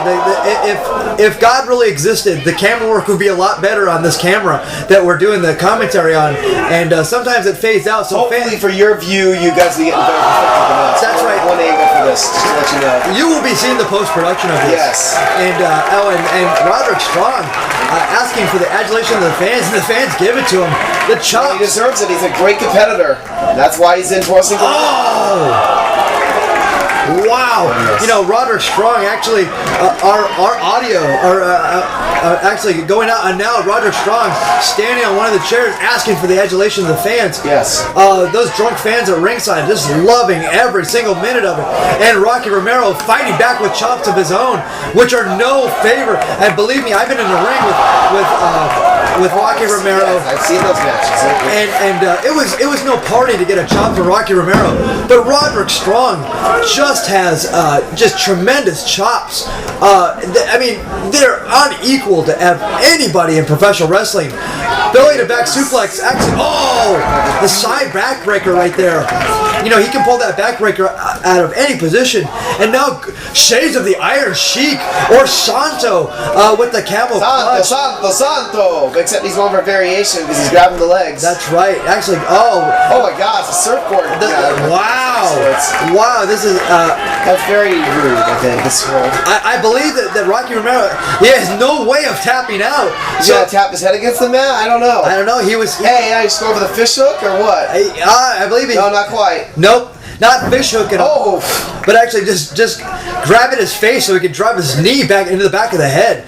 A very, very clever maneuver right there. Oh, a butterfly suplex up and over to Rocky Romero. The lateral press, referee Bryce Remsburg counting only 2 in this case. This has been a hard-hitting affair. And now Rocky Romero. Oh! Jesus. You know, I wonder how still chugging over this match. It's brutal. I think I got knocked out during this match somehow. well, Rocky Romero just trying to fight back gets a slap to the face. You have to. It's like you're on instinct at this point, getting beat up like these men when they're in this match. And now Rocky Romero being taken over. Blockbuster suplex.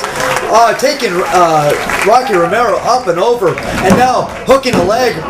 Roderick Strong getting a count of 2. Just a hard-hitting affair. And now Roderick Strong in perfect position. Wow. Shades of Super Dragon right here. And we will be seeing his triumphant return tomorrow against Necro Butcher. I don't know if you'll see this hole being put on against the Necro Butcher. It would be a different... It would just be a Slavanaka. It will be a Pier 6 brawl. I tell you what. All hell break loose. Hey, could anybody... Can anybody control Necro Butcher enough to get this hold on him? Maybe I doubt that. Maybe Super Dragon. Dragon. He's good for a roll, but it's like by the ropes. I don't know if he's going to be able to get that one. That's Not right. quite. And now Roderick Strong just still... Rocky looks like he's angry, though. He looks like he wants more. Oh, my gosh. Wow. Hard hitting affair, all right. Look at that. My goodness. Unbelievable. But Roderick Strong... just always fighting back with those chops. That seems to be the great equalizer. It's taken to the payout window, so you got to use it. That's right. Use what brought you to the dance. And this dance is one of the biggest dances of all. It is. Wrestling Guerrilla's Battle of Los Angeles. The second annual Battle of Los Angeles. Oh, they're going for the suplex, but 3 knees gets him out of it. Drops to his feet, off the rope, slides through, kick, but no block. Goes to Enziguri, but actually gets a back heel kick. Now, is that going to be a fine? I don't know. He did not connect on the Enziguri, but actually connected on the back heel. Okay. So no fine. Okay. No fine. No harm, no foul, no blood, no ambulance. We don't have to even go to the replay on that one. Nope. And now Rocky Romero. There's no instant replay in wrestling. Come on, McMahon. Actually, there was one, which it was terrible idea. I agree. And now a chop to Rocky Romero and a big. Don't make our refs look stupider than they already are. Oh my goodness! I believe you'll be getting a fine from Dino Winwood. Hey, I used to be a referee. I have nothing coming. But you're getting for criticizing the referees. I'm not. I'm just saying they're doing an excellent job this evening. Well, that's not what you just said just now. I just said they're not the smartest. That's all right. And now Rocky Romero. Look, they're in wrestling. Oh, baby! All that Mexican trick. Sorry. Dare you interrupt me like that? I'm sorry, Alfonso Morales, to step on your call right there. Dr. Morales, to you. Dr. Alfonso Morales on the call right there. Special Agent FBI. And now... Que impresionante de tope de Rocky Romero. It's not Rocky Romero, is it? He was I think he was Rocky. It was probably Quantz's Rocco. Rocco in Quantz. Mexico, yes. And now, Rocky Romero, the plunge off the top, but Roderick Strong rolls him off. Now, going in, going around, he's got that submission maneuver on. This could be it. Referee Bryce Reinberg asking Roderick Strong, does he want to give up? He's in good position here to see it. He's in great position. That's even for legal hold. And now, it looks like he has him across. I can't tell from this angle. It looks like he has him across. Down. And now the only counter he could possibly have for that, he was able to knock enough wind out of him to let go of the hold. Not quite a backbreaker, but a back maneuver nonetheless, slamming that back to the canvas. Yeah, because he was entering that back throughout this entire contest, and it definitely saved him there from losing this contest. Back elbow by Rocky Romero, now going to the second rope, going for the, nicely done, not quite a DDT, almost like a bulldog type maneuver. Did not spin around for the DDT, but it was like almost a half and half. It was effective. That's all that nonetheless. And Rocky Romero now in full control gets it double underhook, underhooks the arms, and Roderick Strong fighting it. Too strong for that maneuver is Roderick, and now going for and gets a kick to the, and now up and over is Rocky Romero. And a slap to the face. Now Roderick Strong. What is this? The Uranagi backbreaker. Now going up the backbreaker type maneuver, up and over into the backbreaker on the knee. Oh my goodness! And I notice he has been centering on that lower back. The torture rack into the backbreaker. Roderick Strong getting a counter too. What is he gonna have to do to get out Rocky Romero here? I don't know. It looks like it's gonna take a lot more. How much more abuse that Rocky can take at this point? Because he's been working that back to the point where his health could be in danger here. These guys are going so hard, so fierce at each other. And it is taking their tolls. You can see Roderick is starting to feel the fatigue of the hot lights in a tough contest against one of the best wrestlers in the world, Rocky Romero. And that was actually an interesting maneuver right there by Roderick Strong. Not even sure that he even knew he was doing it. Actually facing Rocky Romero's face away from him while he showed exhaustion. Did not want him to see it. But Rocky Romero fights back. And now, straight over, he's got that. He can do it out of nowhere. He's going for the arm. Let's go for that triangle choke. And now, getting over, going into the ankle lock. But Roderick Strong's fighting him, fights him off. And Rocky Romero going up and over. The kick to the face. This could be it. 1, 2. 2 count only. Knocked him out clean on that hit. Just that close. The fans just cheering wildly for both these. Loving this contest. This is the final match of our first round of Block A here at the Battle of LA. Winner faces Dragon Kid. Oh my goodness, and what an encounter that'll be. Oh, absolutely. Either of these men. And now, what is this? Rocky Romero taking him in, reversed by Roderick Strong. Stopped by Rocky Romero right there. European uppercut by Rocky Romero. Now whipping Roderick Strong in. European reversal into the press slam. The knees right to the ribs. And now going over. Tiger driver into the Boston Crab. Into the Boston Crab. This could do it. Could this be a submission? Back this entire match. Could it come into a culminate in a victory? That's it. Roderick Strong has beat Rocky Romero by submission. Ladies and gentlemen, the last 17 minutes, 34 seconds, your winner,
first.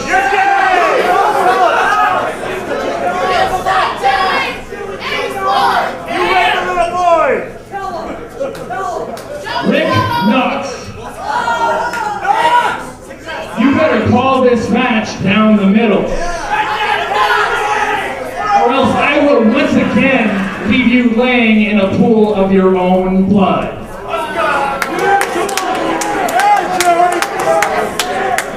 Got that, pal? Yes, second box! Look at me. Second box! Yes!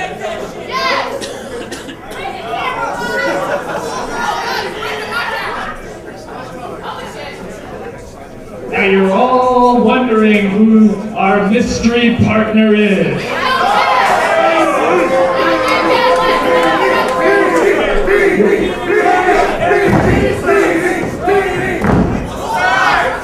It appears some people don't have lives and get here before all the wrestlers do, so they see them come in the building.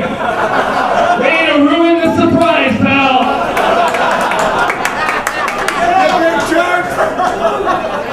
The partner that we felt was good enough to team with the Dynasty is a man who knows what it's like to be a team player.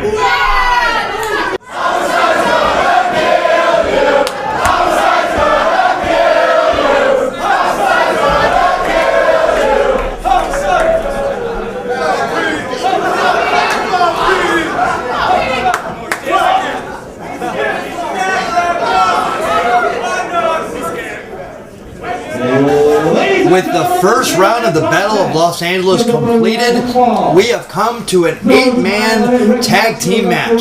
Surprise! Surprise! Surprise! Each side, only 3 competitors were announced as their participation, but the other 2 competitors on each side were actually surprises. Scott Loss, Chris Bosh, and PWG Tag Team Champions with Joey Ryan, PWG World Champion, made their surprise pick to be the participant in this match, and he is the Canadian Destroyer, Petey Williams. Sometimes a fan favorite, sometimes not. A lot of the PWG fans, It depends on who he's wrestling now. have actually. But they're facing some of the most popular men in this organization right now.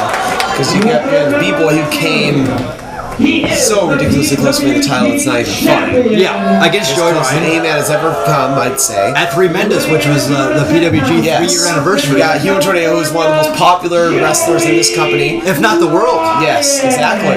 And we also have Excalibur, our partner in crime, so to speak, in the announce booth, even though I never worked with them, but that's okay. That's right. And then we have surprise, surprise, surprise!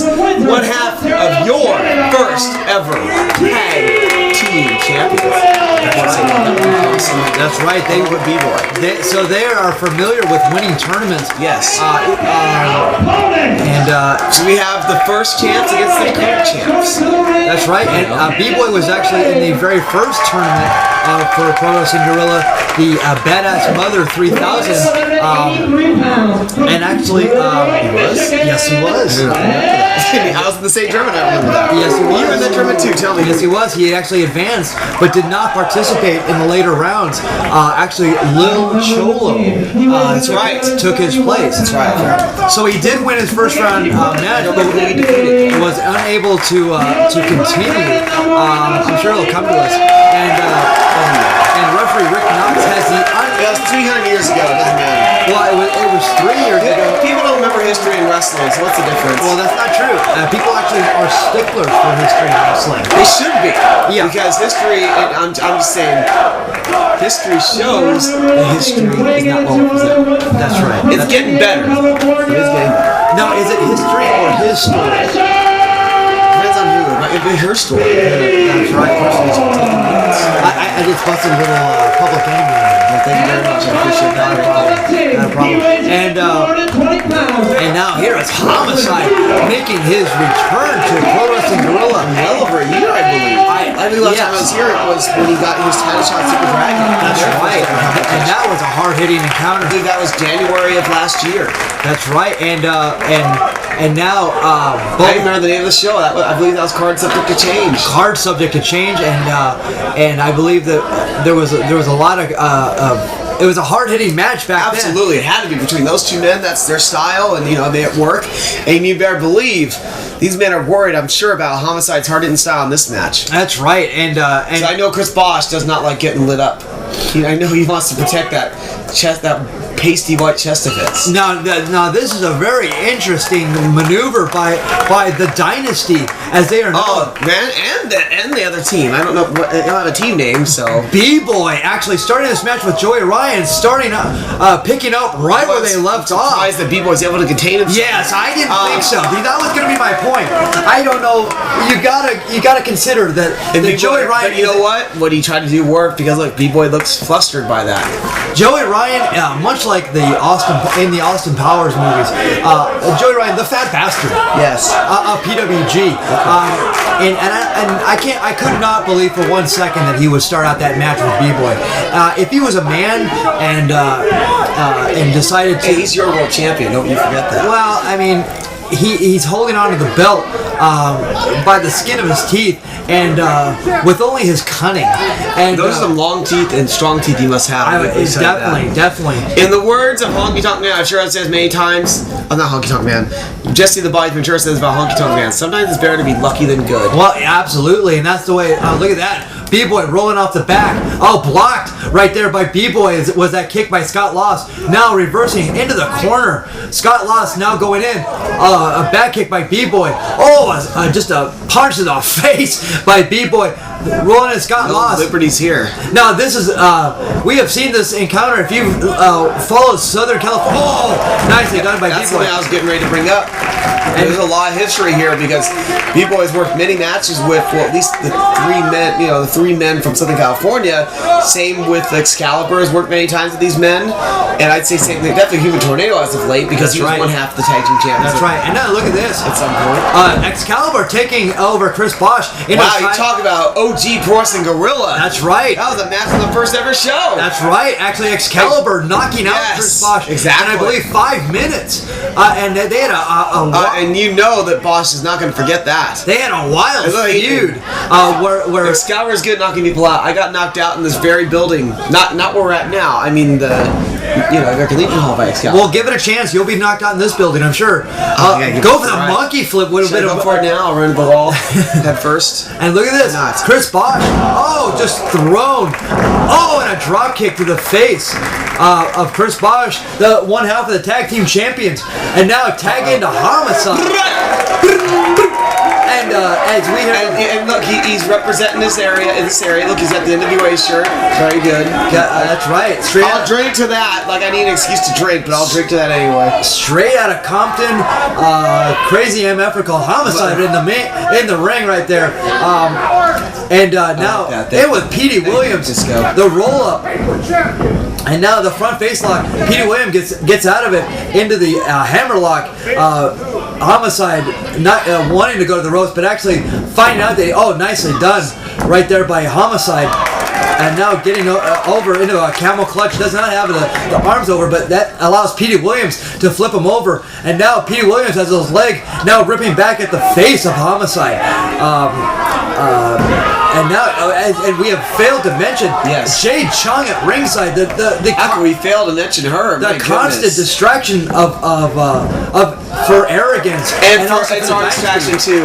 I get distracted. I have been distracted daily by her, whether she knows it or not. Well, she'll be aware of it now. I'm sure she was before if she's seen any previous DVDs with us commentating. That's right.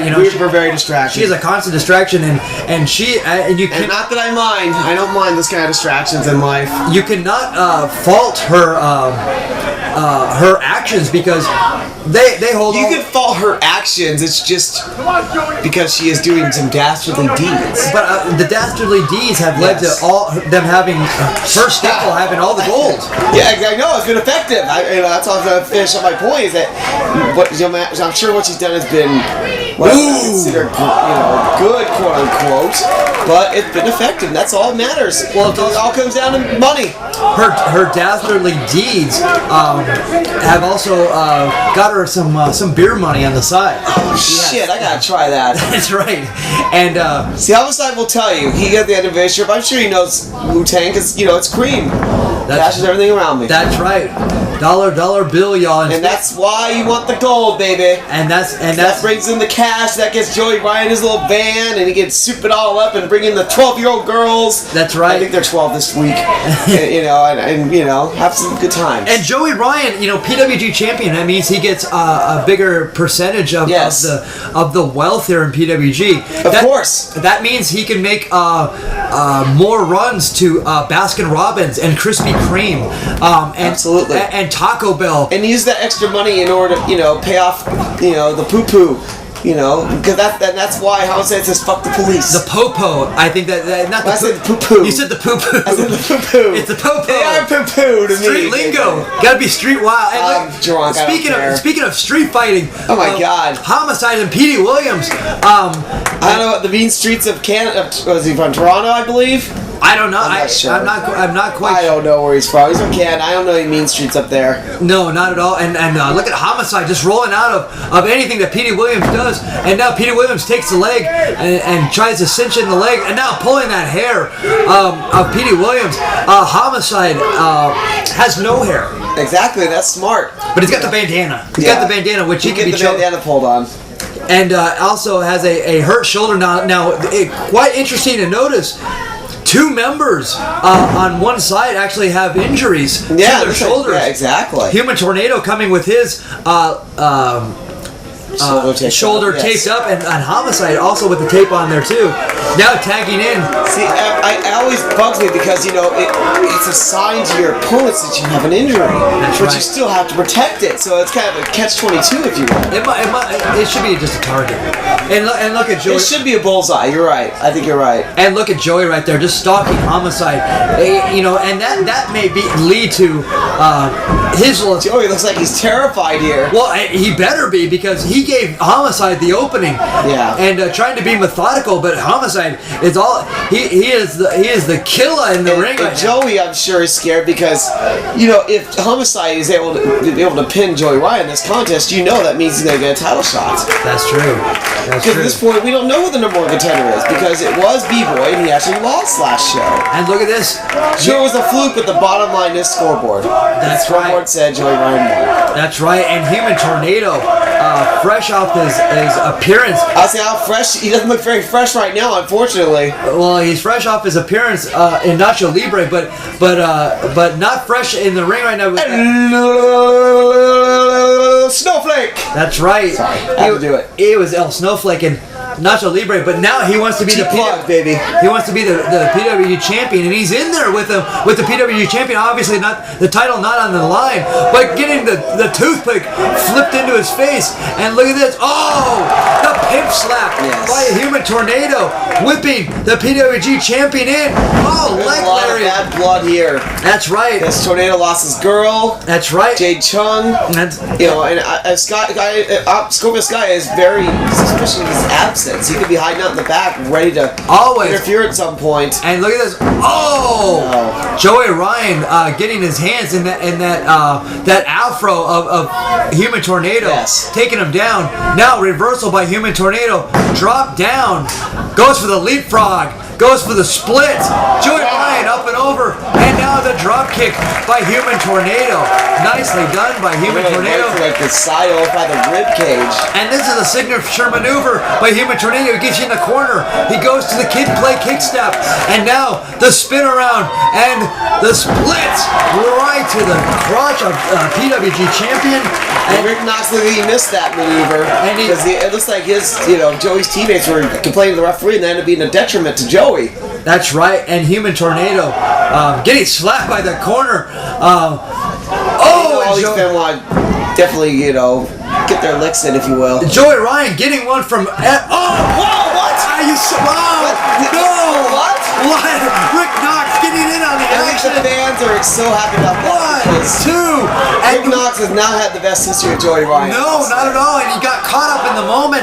And He's got some aggression. referee Rick Knox may need to suspend himself after that maneuver. He may need to. Dino Winwood may have to fine him right there. I don't think Dino's going to do that, though. That was not.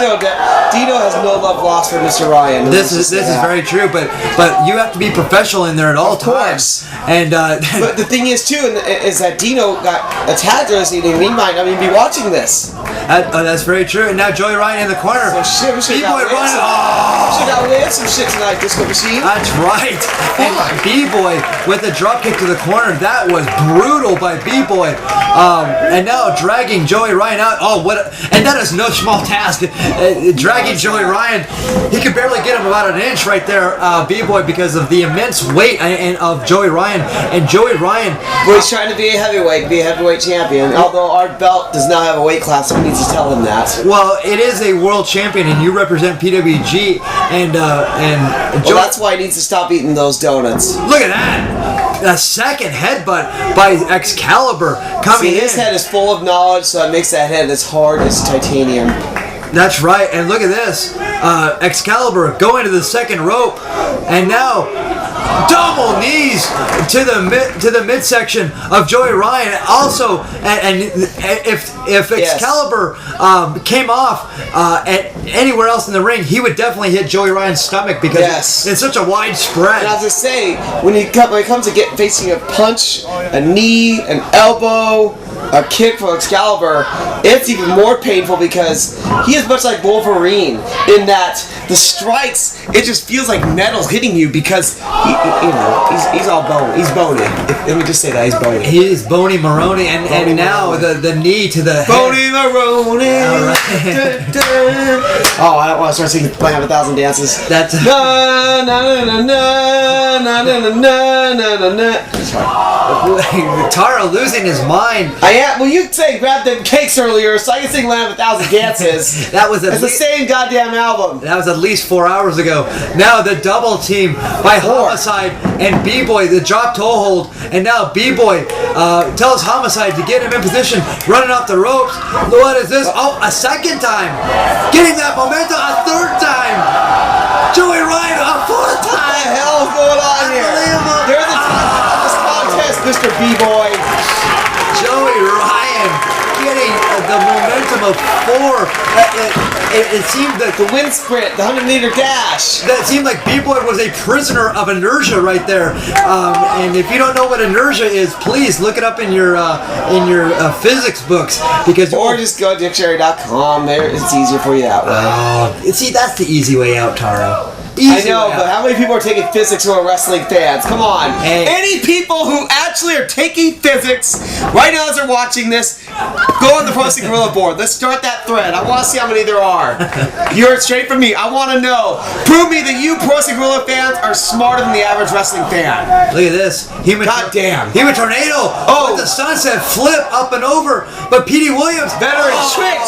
And he hit the shoulder. If you saw that, he hit the shoulder. Yes, he did. The leg drop. And now the corner, Homicide, B-Boy, Excalibur wanting to help Human Tornado, but referee Rick Knox showing Herculean strength, holding back all 3 men. And now they rip off that tape off Human Tornado. Oh my goodness. And now it's Jade Chung going to get in there. Please. Come on. Please. Jade Chung, do something. Let it be a threesome, please. I beg of you. Jade Chung. Calm down, Disco. Calm down. You need a drink to settle you down? I do. You see how well it works for me, settling me down. I'm surprised you let me actually offered me a drink. This is the first time you've ever offered me a drink. What the fuck am I doing? Shit! I'm trying to calm you down. I'm trying to get amped up.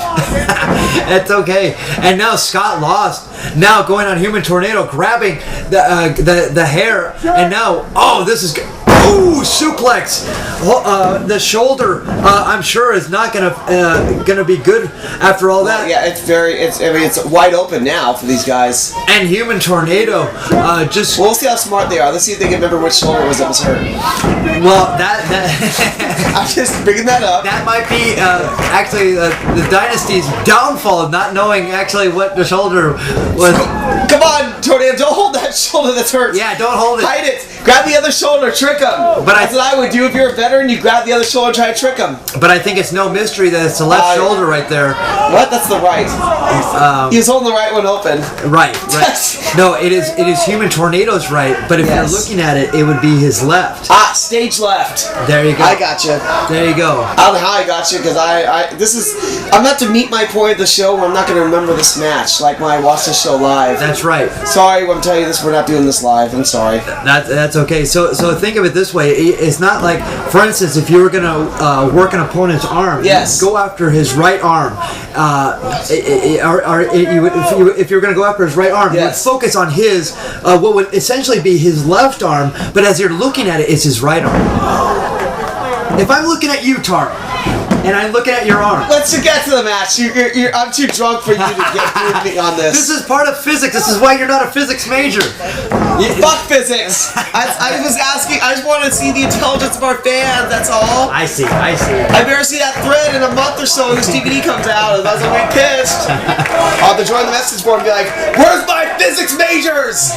Or is anyone even taking this goddamn class? Where's my fizzies in the house? And now physics. And now 101. Photogenic Chris Bosh. And now the corner. Yeah, the Herculean strength. Rick Knox, and now all 4 members. I have to say, they are being smart, though. You have to take advantage of an injury. The Dynasty showing actually their smarts in they have smarts. They do. They do. And now Petey. Well, they obviously have to, because they're able to maintain those belts as long as they have. That's right. And as we see the Dynasty minus Scorpio Sky, who is in the tournament and will actually participate in day 2. With Petey Williams, an honorary member of the Dynasty tonight. I guess he is now. I don't know if he was before, but he must be now. He is just an would he be an intern for the Dynasty? I'm sure he's getting paid for this, so he's not an intern. That's right. And Petey Williams, I would say he could possibly be an apprentice. That's right. The drop toe hold and end of the ropes, and Petey Williams with the drop kick.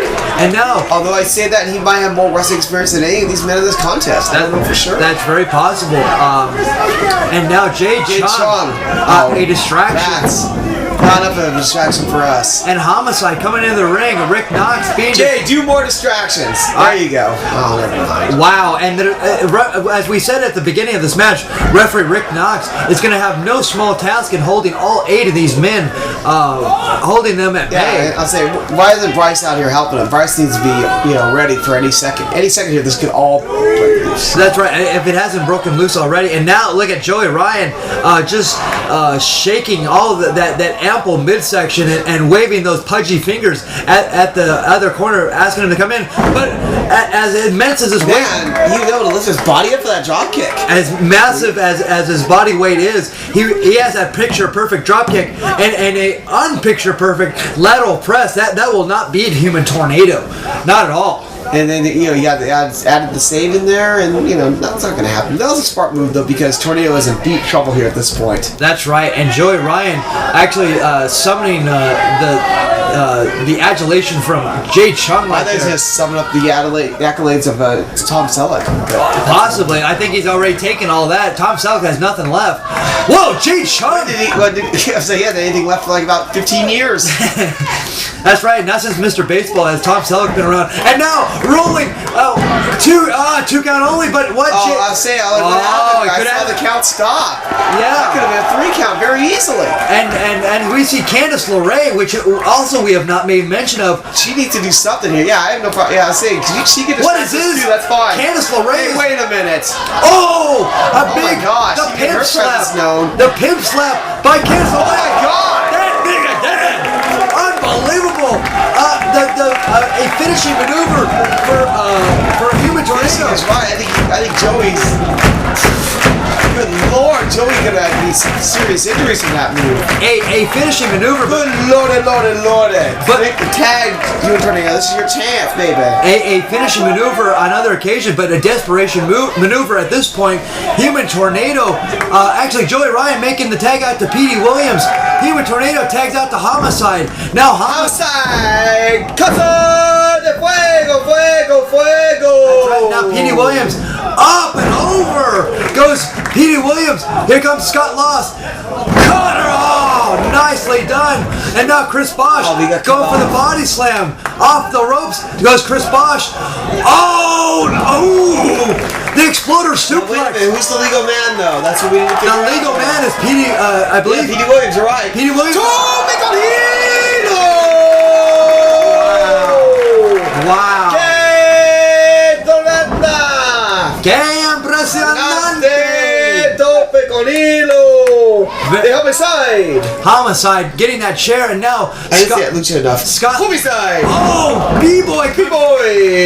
B-Boy comes in, and he's cut off by Joey Ryan. The body slam by Joey Ryan. It's still, oh my God. Petey Williams thrown into that. Now hell's breaking loose. Now it's going crazy The inside. people are on their feet, as you don't expect here at Pro Wrestling Guerrilla. This is your final match of night 1 here at the Battle of Los Angeles 2006. The main event, and it has been everything that we have. What action we've had. What is going on up here? Oh my God! Everybody's going for a maneuver. Oh my God!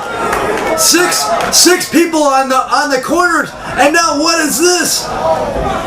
No, excuse me. There's only 5. I did not see Petey Williams. We got cut off, but who's gonna get the worst of this? Oh my God! He stopped it. Petey killed it. Petey killed that entire thing there. Wait a minute! What is this? What in the world's going on here? Too slow goes Petey Williams. Could not decide what he wanted to do on that maneuver.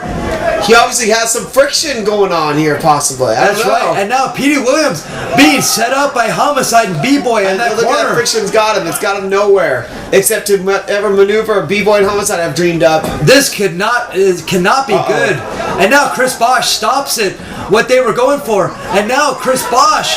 Now they're going to hit it this time. Oh my God. There's really got 4 men. We have a backdrop. We have got 5 guys set up. 6. Oh no. Human Tornado and Excalibur.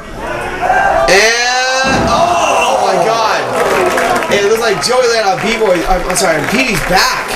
Petey's getting out of the ring, looking for him. He could be very injured from that maneuver. I don't know who got the best of that. Superman spear into Excalibur, but Human Tornado is right on his back. And now, what is this? He's going for the double sharpshooter. Double sharpshooter. I say Scorpion Deathlock, but he get pissed off at me. That's right. We got some. And he's got it. He's got the double sharpshooter. That could do it. This could be. He could give up. Oh, but fine. B-Boy saves the day. But it's gonna cost some money for that kick. That's right. Up and over goes Scott Lost, and now hooks him up, spins him around. Full Nelson. Oh! Flipped him all the way over there on his belly weddy. DDT implants him right into the mat. 1, 2. Oh, and nice save by Chris Bosh right there. Part of the PWG Tag Team Champions, half of the champions. Now up and over. And now he's going for it all right there. Oh, look at that the backbreaker. And Chris Bosh going off the ropes. Oh, takes it another backbreaker type maneuver. 1, 2 count only. Human Tornado quick to save. And now Human Tornado on top of Chris Bosh. The chop. And now to the corner goes Chris Bosh. He reverses. Up and over goes Human Tornado. And now, my goodness, look at this. He's holding on. He's walking through to his submission hold. That could be it. The Dragon Sleeper. And he's smart because he's not using that bad shoulder. The Dragon Sleeper. I know, well, you can hold that other arm in because if he can get that arm out, he can escape from this hold. That's right. And he got some help from Joey Ryan. Joey Ryan, very quick. And the crowd boos Joey Ryan because there is not. They don't like him. There is not a Joey Ryan fan in the house. Oh! Nice super kick. 1, 2 count only. And here is Homicide. He has got the PWG champion. The snap suplex. Will it be 2? Yes, it is. Rolls it over. And now, a third one. The 3 suplex combo by Homicide, but very slow to cover, and Petey Williams takes advantage of it. Whips in Homicide. Homicide stops, puts the brakes on, and now, almost an STO type maneuver into the turnbuckle. Taro, have you ever seen anything like this? Absolutely not. That's why this is our main event here at Pro Wrestling Guerrilla's Battle of Los Angeles Night 1. Oh! My God, what a dangerous German suplex that was. That's right, and now Excalibur getting over the Northern Lights backbreaker. The cookie jar, and he paid for with that Northern Lights into the backbreaker. And now Bola into the backbreaker. Excalibur is in deep trouble here. Uranage, I couldn't tell it was Uranage. I thought it was a rock bottom. I couldn't tell for sure. I believe the rock bottom is a Uranage. Rock bottom. There you go. And now B-Boy taking Scott Lost, the Battle of San Diego right here in the ring. M-Dogg represent. And now, what is this? Oh, this is that suplex. Oh, it is. Oh God. That is such a scary maneuver to watch. The suplex taking over Scott Lost and B-Boy. And who's got the worst? I don't know. Meanwhile, we have a bad camera angle in here right now. It's just crazy. We have 8 men fighting for their lives here in this contest, and now we're back to B-Boy in the ring. Oh, I'm sorry, that's Homicide. Homicide. So B-Boy got switched to the floor. Back with Petey Williams. How this mayhem all started. He's going for the Canadian Destroyer. Canadian Destroyer. And now flipped off is Homicide. Actually getting the... Oh, this could be the cop kill. Oh, he almost got it. He's trying to block as best he can. Petey Williams blocks Not quite. it. Gets over. Oh, wait a minute. Joey Ryan actually hit Petey Williams, a member of his own team. Yeah, by accident there. It was an accident, but it doesn't matter. And now, meanwhile, Homicide's on the floor with Chris Bosh. We got Scott Lost and B-Boy going at it. My God, it's just crazy, crazy mayhem here in this contest. That's right. Just out of control. And meanwhile, wait a minute. Petey is had enough of Joey Ryan. He's really upset. He's going for the Canadian Destroyer. He hit it. He hit it on his own tag team partner. That's right. I don't know how to explain this. Peter Williams is walking out. Yeah, he's walking out on his tag team partners. I guess he does not want the apprenticeship in the Dynasty. And I don't know how to explain this. And meanwhile, in the ring, could someone get... Joey's out. It's 4-on-3. 4-on-3, and Joey is out in the ring. He looks like he's out cold as a result of that. 2, 3, I believe. Oh, Excalibur. Excalibur is taking again his opportunity and scored the upset victory over Joseph Ryan. Ladies and gentlemen, thank you for watching Night 1 of Pro Wrestling Guerrilla's Battle of Los Angeles 2006. Stay tuned for 2 more nights.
outside. Pull the chairs back.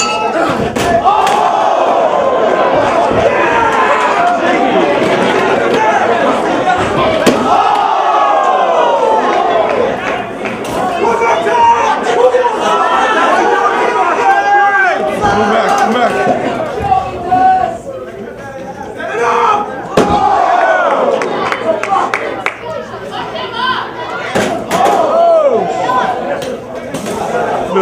No.